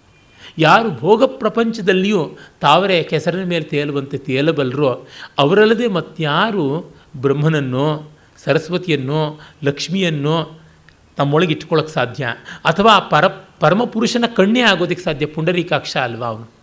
ಹೀಗಾಗಿ ಕಾಳಿದಾಸನಿಗಿತ್ತು. ಬಡತನದಲ್ಲಿ ಬರೀ ಬಡತನ, ಬಿಕನಾಸಿ ಬಡತನದಲ್ಲಿ, ಕಾರ್ಪಣ್ಯದ ಬಡತನದಲ್ಲಿ ಯಾವುದೂ ಹುಟ್ಟಲ್ಲ. ಅದೊಂದು ದಿವ್ಯ ಶ್ರೀಮಂತಿಕೆಯ ತಿರಸ್ಕಾರದಿಂದ ಬರತಕ್ಕಂಥ ಒಂದು ಭವ್ಯವಾದ ಬಡತನದಲ್ಲಿ ಬರುತ್ತೆ. It's a divine rejection or dejection ಅಂತ ಕರೀಬೇಕು. ಆ ಥರದ್ರಿಂದ ಬರುತ್ತೆ. ಅದರೊಳಗೆ ಯಾವ ರಾಗದ್ವೇಷಗಳಾಗಲಿ, ಕೀಳರಿಮೆ ಮೇಲರಿಮೆಗಳಾಗಲಿ ಇರುವಂಥದ್ದಲ್ಲ. ಏಕೆಂದರೆ ಕಾಳಿದಾಸ ಇವನ್ನೆಲ್ಲ ಅನುಭವಿಸಿಯೂ ಬಿಟ್ಟಿರ್ಬೋದಲ್ವ, ಅನುಭವಿಸಿರ್ಬೋದು, ಅರೆ ಕೊಚ್ಚಿಕೊಂಡು ಹೋಗಿಲ್ಲ ಅಂತ. ಅದು ಬಹಳ ಮುಖ್ಯ. ಅನುಭವಿಸಿದ್ದಾನೆ, ಆದರೆ ಅದಕ್ಕೆ ಮಾರು ಹೋಗಿಲ್ಲ.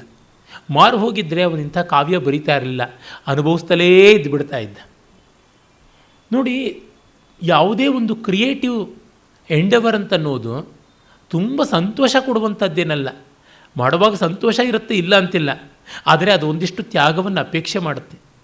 ರುಚಿಯಾದ ಊಟವನ್ನು ಬಿಡಬೇಕು, ಸೊಗಸಾದ ನಿದ್ರೆಯನ್ನು ಬಿಡಬೇಕು, ಬಲು ರುಚಿಯಾಗಿರುವ ಹರಟೆಯನ್ನು ಬಿಡಬೇಕು ಮೊದಲು. ಅದೆಲ್ಲ ಕಷ್ಟ ಆಗುತ್ತೆ.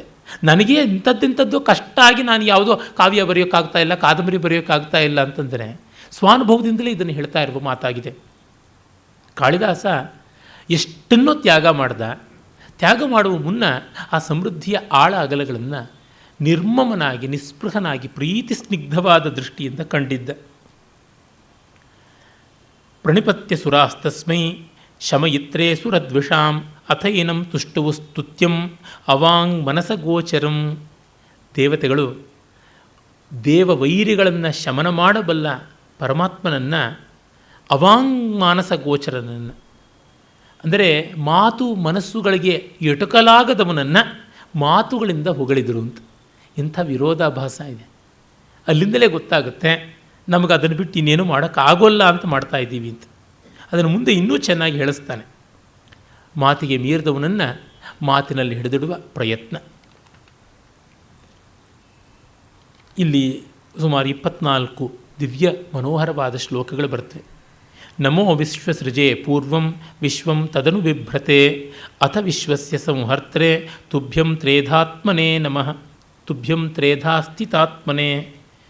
ನಮೋ ವಿಶ್ವಸೃಜೆ, ವಿಶ್ವವನ್ನು ಸೃಷ್ಟಿ ಮಾಡುವವನೇ. ಪೂರ್ವಂ ವಿಶ್ವಂ ತದನು ಬಿಭ್ರತೆ, ಪೂರ್ವಂ ಮೊದಲು ಅದನ್ನು ಸೃಷ್ಟಿ ಮಾಡಿ ತದನು ಆಮೇಲೆ ವಿಶ್ವಂ ಬಿಭ್ರತೆ, ವಿಶ್ವವನ್ನು ಕಾಪಾಡ್ತಾ ಇರುವವನೇ. ಅಥ ವಿಶ್ವಸ್ಯ ಸಂಹರ್ತ್ರೆ, ಆ ಬಳಿಕ ವಿಶ್ವವನ್ನು ಸಂಹರಿಸಿಕೊಳ್ತಕ್ಕಂಥವನೇ. ತುಭ್ಯಂ ತ್ರೇಧಾ ಸ್ಥಿತಾತ್ಮನೇ, ಮುಬ್ಬಗಿಯಲ್ಲಿ ನಿಂತವನೇ ನಿನಗೆ ನಮಸ್ಕಾರ ಅಂತ. ಇಲ್ಲಿ ವಿಶ್ವ ಅನ್ನೋದಕ್ಕೆ ಬದಲಾಗಿ ಜಗತ್ತಂತ ಹೇಳ್ಬೋದಾಗಿತ್ತು, ಲೋಕ ಅಂತ ಹೇಳ್ಬೋದಾಗಿತ್ತು. ಆದರೆ ವಿಶ್ವ ಅಂತ ಹೇಳೋದ್ರೊಳಗೆ ಒಂದು ಅದ್ಭುತವಾದ ಸ್ವಾರಸ್ಯ ಇದೆ ನೋಡಿ. ವಿಷಧಾತುವಿನಿಂದ ವಿಶ್ವ ಬಂದಿರತಕ್ಕಂಥದ್ದು. ಹೊಗಲ್ಪಡುವುದು ಅಂತ ಅಂದರೆ ಫಿಟ್ ಟು ಎಂಟರ್ ಅಂತ. ಯಾವುದು? ತತ್ಸೃಷ್ಟ್ವಾ ತದೇವ ಅನುಪ್ರಾವಿಶತ್ ಅಂತ ವೇದಗಳಲ್ಲಿ ಬರ್ತದೆ. ಪರಮಾತ್ಮ ಈ ಜಗತ್ತನ್ನು ಸೃಷ್ಟಿ ಮಾಡಿ ಜಗತ್ತಿನ ಒಳಗೆ ಸೇರಿಕೊಂಡ ಅಂತ. ಅಂದರೆ ಅವನು ಮಾಡಿದ್ದು ಈಶಾವಾಸ್ಯವಾಗಬೇಕು ಅಂತ ಅವನ ಒಳಗೆ ಸೇರಿದ. Any description of creation is a metaphor, it's not a definition. ಅದು ಒಂದು ಈಕ್ವೇಷನ್ ಅಲ್ಲ, ಅದು ಒಂದು ಕಾವ್ಯ. It's poetry, it's not science. ಕಾರಣ ನ ಸೃಷ್ಟ್ಯಾಂ ಪರಮಾರ್ಥತ, ಸೃಷ್ಟಿ ಅನ್ನುವುದೇ ಪರಮಾರ್ಥತ ಇಲ್ಲ. ಹಾಗಾಗಿ ಏನು ಹೇಳಿದ್ರೂ ಕೂಡ ತನ್ನಿಂದ ಅಲ್ಲದ್ದು, ತನ್ನ ಭಿನ್ನವಾದದ್ದು, ತನಗಿಂತ ಅತ್ಯಂತ ಅತಿರಿಕ್ತವಾದದ್ದನ್ನು ಅವನು ಸೃಷ್ಟಿ ಮಾಡಿದನ ಅಂದರೆ ಅವನಿಗೆ ಅಪೂರ್ಣತೆ ಬಂತಲ್ವಾ? ಈ ಥರ ಪ್ರಶ್ನೆಗಳೇ ಕೇಳಿದ್ರೆ ಸ್ವಾಮಿ ಇದು ಕಲ್ಪನೆ ಮಾಡಿಕೊಳ್ಳಿ ಅಷ್ಟೇ, ಇನ್ನೇನು ಅಲ್ಲ ಅಂತ ಅನ್ಬೇಕಾಗುತ್ತದೆ. ಸೃಷ್ಟಿ ಅನ್ನುವುದೇ ಒಂದು ಪರಮಾತ್ಮನ ದೃಷ್ಟಿಯಿಂದ ನೋಡಿದಾಗ ಒಂದು ಕಲ್ಪನೆ. ನಮ್ಮ ದೃಷ್ಟಿಯಲ್ಲಿ ಪರಮಾರ್ಥ ಇರ್ಬೋದು, ನಮ್ಮ ದೃಷ್ಟಿಯಲ್ಲಿ ಸೃಷ್ಟಿ ಅನ್ನೋದು ಅಬ್ಸಲ್ಯೂಟ್ ಇರ್ಬೋದು. ಆದರೆ ಭಗವದ್ ದೃಷ್ಟಿಯಲ್ಲಿ ಅದೊಂದು ಆಟ. ಆ ಆಟವನ್ನು ಅವನು ಆಡ್ತಾನೆ. ಮಕ್ಕಳು ತಾವು ಕಟ್ಟಿಕೊಂಡ ಮನೆಯೊಳಗೆ ತಾವೇ ಕಷ್ಟಪಟ್ಟು ಇರುಕಿಕೊಂಡು ಕೂತ್ಕೋತಾರಲ್ಲ, ಆ ರೀತಿಯಾಗಿ ಅವನು ಕೂತ್ಕೊಂಡ ಅಂತ. ಹಾಗೆ ಅದನ್ನು ತಾಳಿದ, ಕಡೆಗೆ ಅದನ್ನು ವಿಘಟನವೂ ಮಾಡಿದ. ಧಾತುವಿನಿಂದ ವಿಶ್ವ ಅಂತ. ಮತ್ತು ಜಗತ್ತನ್ನುವುದು ಗತಿಶೀಲತೆಯಿಂದ ಬಂದದ್ದು, ಲೋಕ ಅನ್ನೋದು ಲೋಕ್ಯತೆ, ನೋಡಲ್ಪಡುವಿಕೆಯಿಂದ ಬಂದದ್ದು. ಆದರೆ ಗತಿಯಲ್ಲಿ ಆಗಲಿ ನೋಡುವುದರೊಳಗಾಗಲಿ ಅದರೊಳಗೆ ಸೇರಿಕೊಂಡಿದ್ದಾನೆ ಅನ್ನೋ ಭಾವ ಇಲ್ಲ. ವಿಶ್ವದಲ್ಲಿ ಅದರೊಳಗೆ ಸೇರಿಕೊಂಡಿದ್ದಾನೆ ಅಂತ. ತಾನು ಅದರೊಳಗೆ ಒಂದಾಗಿ ತಾನು ಅದನ್ನು ಪುಡಿ ಮಾಡಬಲ್ಲ ಅಂದರೆ ಎಷ್ಟು ನಿರ್ಮಮತೆ ಉಂಟು. ತಾನು ಅದರೊಳಗೆ ಸೇರಿಕೊಳ್ಳಬಲ್ಲ ಅಂದರೆ ಎಷ್ಟು ಪ್ರೀತಿ ಉಂಟು. ತಾನು ಮಾಡಿದ್ದನ್ನು ತಾನೇ ತಳಿತಾನೆ ಅಂತಂದರೆ ಪಾಪ ಅವ್ರು ಮಾಡಿದ ಊಟ ಅವರೇ ತಿಂತಾ ಇದ್ದಾರೆ, ಮಾಡಿದ್ದುಂಡು ಮಹಾರಾಯ ಅಂತ. ಹಾಗಲ್ಲ, ತಾನು ಮಾಡಿದ್ದನ್ನು ತಾನು ಪ್ರೀತಿಯಿಂದ ಭರಿಸ್ತಾನೆ, ಪ್ರತಿಯೊಂದರೊಳಗೂ ಇರ್ತಾನೆ. ನಮ್ಮ ಸೃಷ್ಟಿ ಯಾವತ್ತೂ ನಮಗಿಂತ ಕಡಿಮೆಯೇ. ನಮಗಿಂತ ಉತ್ತಮವಾದದ್ದನ್ನು ನಾವು ಎಂದೂ ಮಾಡೋಕ್ಕಾಗಲ್ಲ. Anything which is emerging out of us is always smaller than what we are. ಯಾಕೆಂದರೆ ನಮ್ಮಲ್ಲಿ ಇನ್ನೂ ಇದೆ, ಇಲ್ಲದೇ ನಾವು ಸತ್ತೇ ಹೋಗ್ಬಿಡ್ತಾ ಇದ್ವಿ. ನನ್ನ ಸೃಷ್ಟಿ ನನಗಿಂತ ಊನವಾದದ್ದನ್ನು ನಾನು ಒಪ್ಕೊಳ್ತೀನಿ ಅಂತಂದರೆ ನನ್ನ ಅಹಂಕಾರ ಕಡಿಮೆ ಮಾಡ್ಕೊಳ್ಳೋದೇ ಸಾಧ್ಯ ಇಲ್ಲ, ನನ್ನ ಪ್ರೀತಿ ಪರಿಧಿ ಹೆಚ್ಚು ಮಾಡ್ಕೊಳ್ಳೋದೇ ಸಾಧ್ಯ ಇಲ್ಲ. ಹೀಗೆ ತನ್ನ ಸೃಷ್ಟಿಯ ಬಗ್ಗೆ ತನಗೆ ಪ್ರೀತಿ ಉಂಟು, ಅದನ್ನು ಕಾಪಾಡಿಕೊಳ್ಳೋದ್ರೊಳಗೂ ತುಂಬ ಅಭಿಮಾನ ಉಂಟು. ಆದರೆ ಅದನ್ನು ವಿಘಟನೆ ಮಾಡೋದ್ರೊಳಗೂ ನಿರ್ಮಮತೆ ಉಂಟು. ಒಟ್ಟಿನಲ್ಲಿ ಬ್ರಹ್ಮವಿಷ್ಣು ಮಹೇಶ್ವರ ಸ್ವರೂಪಿಯಾದ ಪರಮಪುರುಷ ನೀನೇ ಎನ್ನುವುದಲ್ಲಿಯೇ ತಾತ್ಪರ್ಯ. ಆಮೇಲೆ ಇನ್ನೊಂದು ಪ್ರಶ್ನೆ, ನನು ಕೂಟಸ್ಥಸ್ಯ ಕಥಂ ತೈರೂಪ್ಯಮಿತ್ಯ ಆಶಂಕ್ಯ ಔಪಾಧಿಕತ್ವಂ ಆಹಾ ಅಂತ ಮಲ್ಲಿನಾಥ ಹೇಳ್ತಾನೆ.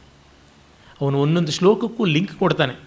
3 ರೂಪದಲ್ಲಿ ಇದ್ದಾನೆ ಅಂತಂದರೆ ಬೇರೆ ಬೇರೆ ಆಯ್ತಲ್ಲ ಅಲ್ಲ ಅನ್ನೋದಕ್ಕೆ ಮುಂದಿನ ಶ್ಲೋಕ ನೋಡಿ. 3 ರೀತಿಯಾಗಿ ತೋರ್ತಾ ಇದ್ದಾನೆ, ಇರೋದು ಒಂದೇ. ರಸ ಅಂತರಾಣ್ಯೇಕ ರಸಂ ಯಥಾ ದಿವ್ಯಂ ಪಯೋಷ್ಣುತೆ ದೇಶೇ ದೇಶೇ ಗುಣೇಶ್ವೇವಂ ಅವಸ್ಥಾತ್ವಂ ಅವಿಕ್ರಿಯ. ಒಂದೊಂದು ಊರಿನಲ್ಲಿ, ಒಂದೊಂದು ನೆಲದಲ್ಲಿ, ಒಂದೊಂದು ಎಡೆಯಲ್ಲಿ ನೀರು ಒಂದೊಂದು ರುಚಿಯಿಂದ ತೋರಿಕೊಳ್ಳುತ್ತದೆ. ಕೆಂಪು ಮಣ್ಣಿನ ಜಾಗದಲ್ಲಿ ಕೆಂಪಗೆ ನೀರು ಹರಿಯುತ್ತೆ, ಕಪ್ಪು ಮಣ್ಣಿನಲ್ಲಿ ಕಪ್ಪಗೆ ಹರಿಯುತ್ತದೆ, ಉಪ್ಪು ನೆಲದಲ್ಲಿ ಉಪ್ಪಾಗಿರುತ್ತದೆ, ಚೌಳು ನೆಲದಲ್ಲಿ ಒಂದು ರೀತಿ ಇರುತ್ತೆ. ಹೀಗೆ ಒಂದೊಂದು ಬಗೆಯಲ್ಲಿ ಒಂದೊಂದು ಕಡೆ ಇರುತ್ತೆ. ಆದರೆ ನೀರೇ ಅದು ಪರಮಾರ್ಥತಃ. ಆ ರೀತಿ ಆಶ್ರಯದ ಭಿನ್ನತೆಯಿಂದ ಗುಣಭಿನ್ನತೆ ತೋರುತ್ತದೆ. ಇರುವಂಥದ್ದು ಅವಿಕ್ರಿಯವಾದಂಥದ್ದು ನೀನೊಬ್ಬನೇ. ತ್ವಂ ಅವಿಕ್ರಿಯ ಏವಂ ಗುಣೇಶು ಏವಂ ಅವಸ್ಥಾಸು ಭಿನ್ನ. ಗುಣಗಳಲ್ಲಿ ಅವಸ್ಥೆಗಳಲ್ಲಿ ಬೇರೆಯಾಗಿದ್ದೀಯಾ ಹೊರತು ಆತ್ಯಂತಿಕವಾಗಿ ನೀನು ಬೇರೆ ಆಗಿಲ್ಲ ಅನ್ನುವಂಥದ್ದು. ಅಂದರೆ ಸೃಷ್ಟಿಯ ಉಪಾಧಿಯನ್ನು ಸ್ವೀಕರಿಸಿದಾಗ ಬ್ರಹ್ಮ, ಸ್ಥಿತಿಯ ಉಪಾಧಿಯನ್ನು ಸ್ವೀಕರಿಸಿದಾಗ ವಿಷ್ಣು, ಲಯದ ಉಪಾಧಿಯನ್ನು ಸ್ವೀಕರಿಸಿದಾಗ ಶಿವ ಅನ್ನುವುದಷ್ಟೇ ತಾತ್ಪರ್ಯ ಅಂತ ನೋಡಿ. ಕಾಳಿದಾಸನ ಕಾಲದಲ್ಲಿ ನಮ್ಮ ತ್ರಿಮತಸ್ಥರ ಯಾವ ಚಟುವಟಿಕೆಯೂ ಇರಲಿಲ್ಲ. ಶೈವ ವಿಷ್ಣುವರ ಕೋಲಾಹಲ ಇರಲಿಲ್ಲ, ಶಾಕ್ತಾದಿಗಳ ಕೋಲಾಹಲ ಇರಲಿಲ್ಲ. ಆಗಲೇ ಕಾಳಿದಾಸ ಎಲ್ಲರಿಗೂ ಉಪಾದೇಯವಾಗಬಲ್ಲ ಒಂದು ಮಾಡೆಲ್ ಕೊಟ್ಟಿದ್ದಾನೆ. ಆಮೇಲೆ ಹೇಳ್ತಾನೆ, ಅಮೇಯೋ ಮಿತಲೋಕಸ್ತ್ವಂ ಅನರ್ಥಿ ಪ್ರಾರ್ಥನಾವಹ ಅಜಿತೋ ಜಿಷ್ಣುರತ್ಯಂತಂ ಅವ್ಯಕ್ತೋ ವ್ಯಕ್ತ ಕಾರಣಂ. ವಿರೋಧಾಲಂಕಾರ ಅಲಂಕಾರಗಳ ತುಂಬ ಸುಂದರವಾದ ಆಯಾಮಗಳಲ್ಲಿ ಒಂದು. ಕೆಲವು ಅಲಂಕಾರಗಳು ತುಂಬ ತುಂಬ ಸೊಗಸಾಗಿರ್ತಕ್ಕಂಥವು. ಅವುಗಳ ಸೌಂದರ್ಯ ಎಷ್ಟು ಅಂತಂದರೆ, ಇಂಥ ಅಲಂಕಾರಗಳಿಲ್ಲದೆ ಇದ್ದರೆ ನಮ್ಮ ಸಾಹಿತ್ಯ ಎಷ್ಟು ಬಡವಾಗಿಬಿಡ್ತಾ ಇತ್ತು ಅಂತ ನಮ್ಮನ್ನು ಎಚ್ಚರಿಸುವಂಥವು. ಆ ರೀತಿಯಾದ ಅಲಂಕಾರಗಳಲ್ಲಿ ಒಂದು ವಿರೋಧ ಅಲಂಕಾರ. ಅಂದರೆ ವದತೋ ವ್ಯಾಘಾತ, ಹೇಳುವಲ್ಲಿಯೇ ವಿರೋಧ, ಆದರೆ ಅದರಿಂದ ನಮಗೇನು ಬೇಸರ ಆಗೋಲ್ಲ, ಆನಂದ ಆಗುತ್ತೆ. ಕೆಲವು ಅಡುಗೆಗಳು ಒಂದು ದೃಷ್ಟಿಯಿಂದ ನೋಡಿದಾಗ ಏನೋ ಸಿಹಿಯಂತೆ ಕಾಣಿಸುತ್ತೆ, ಇನ್ನೊಂದು ದೃಷ್ಟಿಯಿಂದ ನೋಡಿದಾಗ ಖಾರದಂತೆ ತೋರುತ್ತೆ, ಹುಳಿಯಂತೆ ತೋರುತ್ತದೆ. ಗಿಣಿಮೂತಿ ಮಾವಿನಕಾಯಿಯಲ್ಲಿಯ ಆ ದೋರೆಗಾಯಿಯ ಹುಳಿ ಸಿಹಿಯ ರುಚಿ ಅದೆಷ್ಟು ಅನೂಹ್ಯವಾದದ್ದು, ಮನೋಹರವಾದದ್ದು. ಅದರ ಇನ್ಕಾಂಗ್ರುಯೆನ್ಸಿ ಅಂತೀವಲ್ಲ, ಇಂಡಿಸ್ಕ್ರೈಬಬಿಲಿಟಿ ಅಂತೀವಲ್ಲ, ಸೆಲ್ಫ್ ಕಾಂಟ್ರಡಿಕ್ಷನ್ ಅಂತೀವಲ್ಲ, ಅದು ಎಷ್ಟು ಚೆನ್ನಾಗಿದೆ. ನೀನು ಅಮೇಯ, ಯಾವ ಅಳತೆಗೂ ಸಿಗದೇ ಇರತಕ್ಕಂಥವನು, ಆದರೆ ನೀನು ಲೋಕವನ್ನು ಅಳೆಯಬಲ್ಲಂಥವನು. ಮಿತಲೋಕಸ್ತ್ವ ಅನರ್ಥಿ, ನೀನು ಯಾರನ್ನೂ ಬೇಡದವನು, ಆದರೆ ಎಲ್ಲರೂ ನಿನ್ನನ್ನು ಬೇಡ್ತಾರೆ. ಅಜಿತೋ, ನೀನು ಯಾರಿಂದಲೂ ಗೆದ್ದವನಲ್ಲ, ಗೆಲ್ಲಲ್ಪಟ್ಟವನಲ್ಲ. ಅಜಿತ, ಅಜಿಂಕ್ಯ, ನೀನು ಜಿಷ್ಣು, ಗೆಲ್ಲುವುದಕ್ಕಾಗಿ ನೀನು ಹುಟ್ಟಿದ್ದೀಯ. ನೀನು ಅವ್ಯಕ್ತ, ನೀನು ಇಂದ್ರಿಯಗಳಿಗೆ, ಮನಸ್ಸಿಗೆ, ವಾಕ್ಯಗೆ ಎಲ್ಲ ಅತೀತನಾದವನು, ಆದರೆ ವ್ಯಕ್ತವಾದ ಈ ಜಗತ್ತಿಗೆಲ್ಲ ನೀನು ಕಾರಣ. ಅವ್ಯಕ್ತೋ ವ್ಯಕ್ತ ಕಾರಣಂ. ಪರಬ್ರಹ್ಮವಸ್ತುವಿನ ಪಾರಮಾರ್ಥಿಕ ಸ್ವರೂಪವನ್ನು ಈ ಪ್ಯಾರಡಾಕ್ಸ್ಗಳಿಂದ, ಆಪಾತರಮಣೀಯವಾದ ವಾಕ್ಯಗಳಿಂದಲೇ ಹೇಳಬೇಕಾಗುತ್ತದೆ. ಅವು ಪರಮಾರ್ಥರಮಣೀಯವಾದ ಕಾವ್ಯವಾಗಿ ಪರಿಣಮಿಸುತ್ತವೆ. ಹೃದಯಸ್ಥಮನ ಆಸನ್ನಂ ಅಕಾಮಂ ತ್ವಾಂ ತಪಸ್ವಿನಂ ದಯಾಲುಂ ಅನಘಸ್ಪೃಷ್ಟಂ ಪುರಾಣಂ ಅಜರಂ ವಿದುಹು. ನೀನು ಹೃದಯಸ್ಥ, ಆದರೆ ಅನಾಸನ್ನ, ನೀನು ನಮ್ಮೊಳಗೇ ಇದೆಯಾ, ನಮ್ಮ ಆತ್ಯಂತಿಕ ಸ್ವರೂಪವೇ ಆಗಿದೆಯಾ, ಆದರೂ ನಮ್ಮ ಯಾರಿಗೂ ಸಿಕ್ಕಿಲ್ಲ. ಯದೇ ಜತಿ ಎನ್ನೇ ಜತಿ ಯದ್ದೂರೇ ಯದ್ವದಂತಿಕೆ ಅಂತ ನಮ್ಮ ಉಪನಿಷತ್ತು ಈಶಾವಾಸ್ಯ ಏನು ಹೇಳುತ್ತೆ, ಅದು ಓಡಾಡುತ್ತೆ, ಅದು ಓಡಾಡೋಲ್ಲ, ಅದು ಹತ್ತಿರ ಇದೆ, ಅರೆ ಅದು ದೂರವೂ ಆಗಿದೆ, ಈ ರೀತಿಯೇ ಹೇಳಬೇಕಾಗುತ್ತದೆ. ಆಮೇಲೆ ಅಕಾಮಂ ತ್ವಾಂ ತಪಸ್ವಿನಂ, ನಿನಗ್ಯಾವುದೂ ಬಯಕೆ ಇಲ್ಲ, ಅವರು ತಪಸ್ಸು ಮಾಡ್ತೀಯ. ನಾರಾಯಣ ಬದರಿಕಾಶ್ರಮದಲ್ಲಿ ತಪಸ್ಸು ಮಾಡ್ತಾನಲ್ಲ, ಯೋಗನಿದ್ರೆಯ ತಪಸ್ಸೇ ಅವನಿಗುಂಟಲ್ಲ. ಶಿವನಿಗೆ ಅದೇ ಹೇಳ್ತಾನೆ, ಸ್ವಯಂ ವಿಧಾತ ತಪಸ್ಸಃ ಫಲಾನಾಂ ಕೇನಾಪಿ ಕಾಮೇನ ತಪಶ್ಚಚಾರ. ಎಲ್ಲರ ತಪಸ್ಸುಗಳಿಗೆ ಫಲ ಕೊಡುವ ವಿಧಾತ್ರವೇ ಆದರೂ ಯಾವ ಬೈಕಿಯಿಂದ ತಪಸ್ಸು ಮಾಡ್ತಾ ಇದ್ದಾನೆ. ಹೀಗಾಗಿ ನೀನು ದಯಾಲು, ಪರಮ ಕಾರುಣ್ಯಶಾಲಿ, ಆದರೆ ಅನಘಸ್ಪೃಷ್ಟ, ಅಂದರೆ ಒಂದು ಸ್ವಲ್ಪವೂ ಪಾಪ ಇಲ್ಲದೆ ಇರತಕ್ಕಂಥವರಿಂದ ನೀನು ತುಂಬಿಕೊಂಡಿದ್ದೀಯ. ನೀನು ದಯಾಳುವಾದರೂ ದುಃಖ ಇಲ್ಲದೆ ಇದ್ದವರು ನಿನ್ನಿಂದ ತುಂಬ ಪ್ರೀತರಾಗಿ ಹತ್ತಿರಕ್ಕೆ ಬಂದಿದ್ದಾರೆ. ದಯಾಳುವಿನ ಬಳಿ ದೀನರು ಹೋಗ್ತಾರೆ, ನಿನ್ನ ಬಳಿ ದೀನರು ಯಾರೂ ಹೋಗೋಕ್ಕಾಗೋಲ್ಲ ಅಂತ. ಅಂದರೆ ಯಾವನು ಕೊರತೆ ಇಟ್ಕೊಂಡಿದ್ದಾನೋ ಅವನು ದೀನ, ಅವನಿಗೆ ದೇವರೆಂದು ಹತ್ತಿರ ಅಲ್ಲ ಅಂತ. ಇದು ನೋಡಿದಾಗ ಈ ದೈನ್ಯ ಭಕ್ತಿಯ ಭಯಾನಕತೆ ಏನು ಅಂತ ಗೊತ್ತಾಗುತ್ತೆ. ದೈನ್ಯ ಭಕ್ತಿ ಭಗವಂತನಿಗೆ ತುಂಬ ದೂರ ಅನ್ನೋದು ಗೊತ್ತಾಗ್ಬಿಡುತ್ತೆ. ಎಷ್ಟು ಬರ್ಬರ ಸತ್ಯವನ್ನು ಕಾಳಿದಾಸ ಕೋಮಲವಾಗಿ ಹೇಳಿಬಿಟ್ಟಿದ್ದಾನಲ್ಲ ಅನಿಸುತ್ತೆ. ದಯಾಳು ಮನಘಸ್ಪೃಷ್ಟಂ ಅಂತ. ಬೇಡ್ತಾ ಇರೋರು ಕಂಡ್ರೆ ಯಾರಿಗೂ ಇಷ್ಟ ಆಗೋದಿಲ್ಲ. ತೃಣಾದಪಿ ಲಘುಸ್ಥೂಲ ಸ್ಥೂಲಾದಪಿ ಚ ಯಾಚಕ ವಾಯುನಾ ಕಿಮ್ನ ನೀತೋಸೌ ಮಾಮಯಂ ಪ್ರಾರ್ಥಯೇದಿತಿ. ಹುಲ್ಲಿಗಿಂತ ಹತ್ತಿ ಹಗುರ, ಹತ್ತಿಗಿಂತ ಭಿಕ್ಷುಕ ಹಗುರ. ಹಾಗಿದ್ರೆ ಹತ್ತಿನ ಹಾರಿಸ್ಕೊಂಡು ಗಾಳಿ ಹೋಗುವಂತೆ ಭಿಕ್ಷುಕನ ಯಾಕೆ ಹಾರಿಸ್ಕೊಂಡು ಹೋಗಲ್ಲ? ಅಂದರೆ ಅಯ್ಯಾ ಅಂತ ನನಗೆ ಭಿಕ್ಷಾಪಾತ್ರೆ ಇಟ್ಬಿಡ್ತಾನೆ ಮುಂದೆ, ಅದಕ್ಕೆ ನಾನು ಇವನ್ನ ಎಲ್ಲಿ ಹೊತ್ತು ಭಿಕ್ಷೆ ಹೊರಿಸ್ಕೊಳ್ಳಿ ಬೇಡ ಅಂತ ಹೇಳ್ಬಿಟ್ಟಿದ್ರೆ ಗಾಳಿ ಇವನನ್ನು ಬಿಟ್ಟು ಹೋಗ್ಬಿಟ್ಟಿದೆ ಅಂತ. ಈ ಕಾರಣ ಇದೆಯಲ್ಲ, ತುಂಬ ಅದ್ಭುತವಾದ ಒಂದು ಕಾರಣ ಕೊಡ್ತಾ ಇದ್ದಾನೆ ಕವಿ. ತುಂಬ ಉತ್ಕೃಷ್ಟವಾದಂಥ ಹೇತೋತ್ಪ್ರೇಕ್ಷ ಅಲಂಕಾರ. ಸರ್ವಜ್ಞಸ್ತ್ವಂ ಅವಿಜ್ಞಾತಃ ಸರ್ವಯೋನಿ ಆತ್ಮಭೂ ಸರ್ವಪ್ರಭು ಅನೀಶಾನಃ ತ್ವಮೇಕಸ್ತ್ವಂ ಸರ್ವರೂಪಭಾಕ್ ಸರ್ವಪ್ರಭುರನೀಶಸ್ತ್ವಂ ಏಕಸ್ತ್ವಂ ಸರ್ವರೂಪಭಾಕ್. ನೀನು ಸರ್ವಜ್ಞ, ಆದರೆ ನಿನ್ನನ್ನು ಯಾರೂ ತಿಳಿದಿಲ್ಲ. ನೀನು ಎಲ್ಲರ ಜನ್ಮ ಕಾರಣ, ಆದರೆ ನಿನಗೆ ನೀನೇ ಹುಟ್ಟಿರುವಂಥವನು. ನೀನು ಎಲ್ಲರ ಒಡೆಯ, ಆದರೆ ನಿನಗ್ಯಾರೂ ಒಡೆಯರಿಲ್ಲ. ನೀನು ಒಬ್ಬನೇ, ಆದರೆ ಎಲ್ಲ ರೂಪಗಳನ್ನು ತಾಳಿದ್ದೀಯ ಅಂತ. ಅಂದರೆ ಏಕೋಹಂ ಬಹುಸ್ಯಾಂ ಪ್ರಜಾ ಏಯೇತಿ ಅಂತ ವೇದ ಏನು ಹೇಳಿದೆ, ಅದೇ ಮಾತನ್ನೇ ಇಲ್ಲಿ ಕಾಳಿದಾಸ ಹೇಳ್ತಾ ಇದ್ದಾನೆ. ಮತ್ತು ಎಲ್ಲವನ್ನ ತಿಳಿದ ನೀನು ನಮಗೆ ಮಾತ್ರ ತಿಳಿಯಗೊಡದಾಗಿದ್ದೀಯ. ಕಾರಣ ನೀನೊಂದು ರಹಸ್ಯವೇ ಅಲ್ಲ, ನೀನು ಒಂದು ಪ್ರತ್ಯೇಕ ವಸ್ತು, ನಮ್ಮಿಂದ ಭಿನ್ನವಾದ ವಸ್ತುವಾಗಿದ್ದರೆ, ರಹಸ್ಯವಾಗಿದ್ದರೆ ಗೋಚರವಾಗ್ತಾ ಇತ್ತು. ಬಟಾಬೈಲಲ್ಲಿಟ್ಟಿರುವಾಗ ಯಾರಿಗೂ ಬೇಕಾಗಿದೆ, ಅದು ಯಾರಿಗೂ ಬೇಕಿಲ್ಲ. ಮತ್ಸ್ಯೇಂದ್ರನಾಥ ಬೀದಿ ಬೀದಿ ಅಲ್ಕೊಂಡು ತಿರುಗ್ನಂತೆ, ಪರಮಾರ್ಥವನ್ನು 3 ರೊಟ್ಟಿಗಳಿಗೆ ಮಾರ್ತೀನಿ, ಯಾರಾದರೂ ತೊಗೊಳ್ತೀರಾ ಅಂತ. ಪರಮಾರ್ಥ ಇಷ್ಟು ಚೀಪ ಅಂದ್ಕೊಂಡು ಯಾರೂ ಬರಲೇ ಇಲ್ಲ. ಆಮೇಲೆ ಬಂದ ಗೋರಕ್ಷನಾಥ 3 ರೊಟ್ಟಿ ಬೇಯಿಸ್ದ, ಕೊಟ್ಟ, ಪರಮಾರ್ಥವನ್ನು ತಿಳ್ಕೊಂಡ ಅಂತ. ಹೀಗೆ ತುಂಬ ಸುಂದರವಾದದ್ದು. ಅಲ್ಲಿ ತೆಲುಗಿನ ಒಂದು ತುಂಬ ಸುಂದರವಾದ ನಾಟಕ ಕೃಷ್ಣ ತುಲಾಭಾರ ನಾಟಕದಲ್ಲಿ ನಾರದ ಕೃಷ್ಣನನ್ನು ಹರಾಜು ಹಾಕುವ ಒಂದು ಸಂದರ್ಭದ ಹಾಡು ಬರುತ್ತೆ. ಅದು ಚಲನಚಿತ್ರದಲ್ಲೂ ಬಳಸ್ಕೊಂಡಿದ್ದಾರೆ. ಈ ಒಂದು ವ್ಯಾಪಾರ ತುಂಬ ಚೌಕಾಬಾರದ ವ್ಯಾಪಾರ, ಬಹಳ ಅಗ್ಗದ ವ್ಯಾಪಾರ, ನೀವು ಸಿಕ್ಕಾಪಟ್ಟೆ ಡಿಸ್ಕೌಂಟಲ್ಲಿ ಸಿಗುವಂಥದ್ದು ಅಂತ ಆ ಹಾಡು ಬರುತ್ತೆ. ಭಲೆ ಮಂಚಿ ಚೌಕ ಬೇರಮು ಅಂತ. ಅಲ್ಲಿ ಹೇಳ್ತಾರೆ, ಇದು ಧನಧನೇತರ ಮೂಲಚೇತಗಾನಿ ಸಾಧನ ಶಮದಮ ನಿಯಮ ಮೂಲಕಗಾನಿ ಲಭೀಂಪಬೋದು ಸೊಮ್ಮಿ ಕಾದನುಕೊನುಡು ಅವನನುಕೊನುಡಕ ಮನಸ್ಸು ನಿಷ್ಕಳಂಕಮೈನ ವೆನುವೆಂಟನೆ ತರಲಿ వచ్చు ಭಲೆ ಮಂಚಿ ಚೌಕ ಬೇರಮು ಅಂತ. ದುಡ್ಡಿಂದಲಾಗಲಿ ಕಾಸಿಂದಲಾಗಲಿ ಮೆಟೀರಿಯಲ್ ಕೈಂಡ್ ಕ್ಯಾಶ್ ಯಾವುದಕ್ಕೂ ಸಿಗೋದಿಲ್ಲ, ಯಾವ ಶಮ ದಮ ಇತ್ಯಾದಿ ಸಾಧನಗಳಿಗೂ ಸಿಗೋದಿಲ್ಲ. ನಿಮ್ಮ ಮನಸ್ಸನ್ನು ನಿಷ್ಕಳಂಕ ಮಾಡಿಕೊಳ್ಳಿ, ಅಂದರೆ ಮನೋಲಯ ಮಾಡಿಕೊಳ್ಳಿ, ತಕ್ಷಣ ನಿಮ್ಮ ಹಿಂದೆ ಬರ್ತಾ ಇರುತ್ತೆ ಅಂತ. ಅವು ಕಾದನು ಕೊನುಡು ಅವನನ್ನು ಕೊಡು ತೃಣಂಬೊಸಗಿನ, ಒಂದು ಹುಲ್ಲು ಕಟ್ಟಿ ಹಾಕಿದ್ರೆ ಇವನು ತೂಗು ಬಿಡ್ತಾನೆ. ಇವನ ಭಾರ ಏನೂ ಇಲ್ಲ, ನಿಮ್ಮ ಭಾರ ಇಳಿಸ್ಕೊಂಡು ಬಿಡಿ, ಅಂತರಂಗದ ಭಾರ, ಇವನ ಭಾರ ತೂಗು ಬಿಡುತ್ತದೆ ಅಂತ ಅನ್ನುವಂಥದ್ದು ಕೃಷ್ಣ ತುಲಾಭಾರದ ಕಥೆ. ಅತ್ಯದ್ಭುತವಾದ ಪ್ರತಿಮಾ ಸ್ವರೂಪದ ರಮಣೀಯವಾದಂಥ ಕಾವ್ಯ. ಅದನ್ನು ಇಲ್ಲಿ ಹೇಳ್ತಾ ಇದ್ದಾನೆ. ಸರ್ವಜ್ಞಸ್ತ್ವಮವಿಜ್ಞಾತಃ ಸರ್ವಯೋನಿ ಆತ್ಮಭೂ ಅಜ, ಹುಟ್ಟಿಯೇ ಇಲ್ಲದೆ ಇದ್ದವನು, ತನಗೆ ತಾನೇ ಹುಟ್ಟಿದವನು. ಒಬ್ಬ ವಚನಕಾರ ಹೇಳ್ತಾನಲ್ಲ, ಅಪ್ಪ ಅಮ್ಮ ಇಲ್ಲದ ಕಂದ ನಿನಗೆ ನೀನೇ ಹುಟ್ಟಿದೆಯಲ್ಲ ಅಂತ ದೇವರಿಗೆ ಅಯ್ಯೋ ಪಾಪ ಅಂದ್ಬಿಡ್ತಾನವನು. ಸರ್ವಪ್ರಭು, ಎಲ್ಲರ ಒಡೆಯ, ಅನೀಶಾನ, ನಿನಗೆ ಯಾರೂ ಯಜಮಾನರಿಲ್ಲ, ನಾವೆಲ್ಲ ಬಯಸುವಂಥದ್ದಿದೆ ತಾನೆ, ನಮ್ಮ ಮೇಲೆ ಯಾರೂ ಇರಬಾರ್ದು, ನಮ್ಮ ಕೆಳಗೆ ಎಲ್ಲ ಇರಬೇಕು. ಏಕಸ್ತ್ವಂ ಸರ್ವರೂಪ ಭಾಗ್ ರೂಪಂ ಪ್ರತಿರೂಪಂ ಬಭೂವ ಅಂತ ಋಗ್ವೇದ ಏನು ಹೇಳ್ತದೆ ಅದು ಇಲ್ಲಿ ಕಾಣಿಸ್ತಕ್ಕಂಥದ್ದು. ಸಪ್ತಸಾಮೋಪಗೀತಂ ತ್ವಾಂ ಸಪ್ತಾರ್ಣವ ಜಲೇಶಯಂ ಸಪ್ತಾರ್ಚಿರ್ ಮುಖಮಾಚಕ್ಯು ಸಪ್ತಲೋಕೈಕ ಸಂಶ್ರಯಂ. ಹೀಗೆ ಪರಮಾರ್ಥವನ್ನು ಹೇಳಿದ ಮೇಲೆ ವ್ಯವಹಾರದಲ್ಲಿ ನಿನ್ನನ್ನು ಯಾವ ರೀತಿ ಕಂಡುಕೊಳ್ಳೋಣ? ಈಗ ಹೇಳಿದ್ದಷ್ಟು ಕೂಡ ಕೇವಲ ನಿರಂಜನವಾದ ನಿಷ್ಕಲವಾದ ವೇದಾಂತ. ಇನ್ನು ನಮಗೆ ಬೇಕಾಗಿರುವುದು ಉಪಾಸನೆಗೆ ಯೋಗ್ಯವಾದ ಔಪಾಸ್ಯವಾದ ಸಗುಣ ಸಾಕಾರದ ಒಂದು ಹಂತ. ಅದು ಎಲ್ಲರಿಗೂ ಎಟಕಬೇಕಾದದ್ದು ಅನ್ನುವಾಗ ತೋರ್ಪಡಿಸ್ತಾ ಇದ್ದಾನೆ.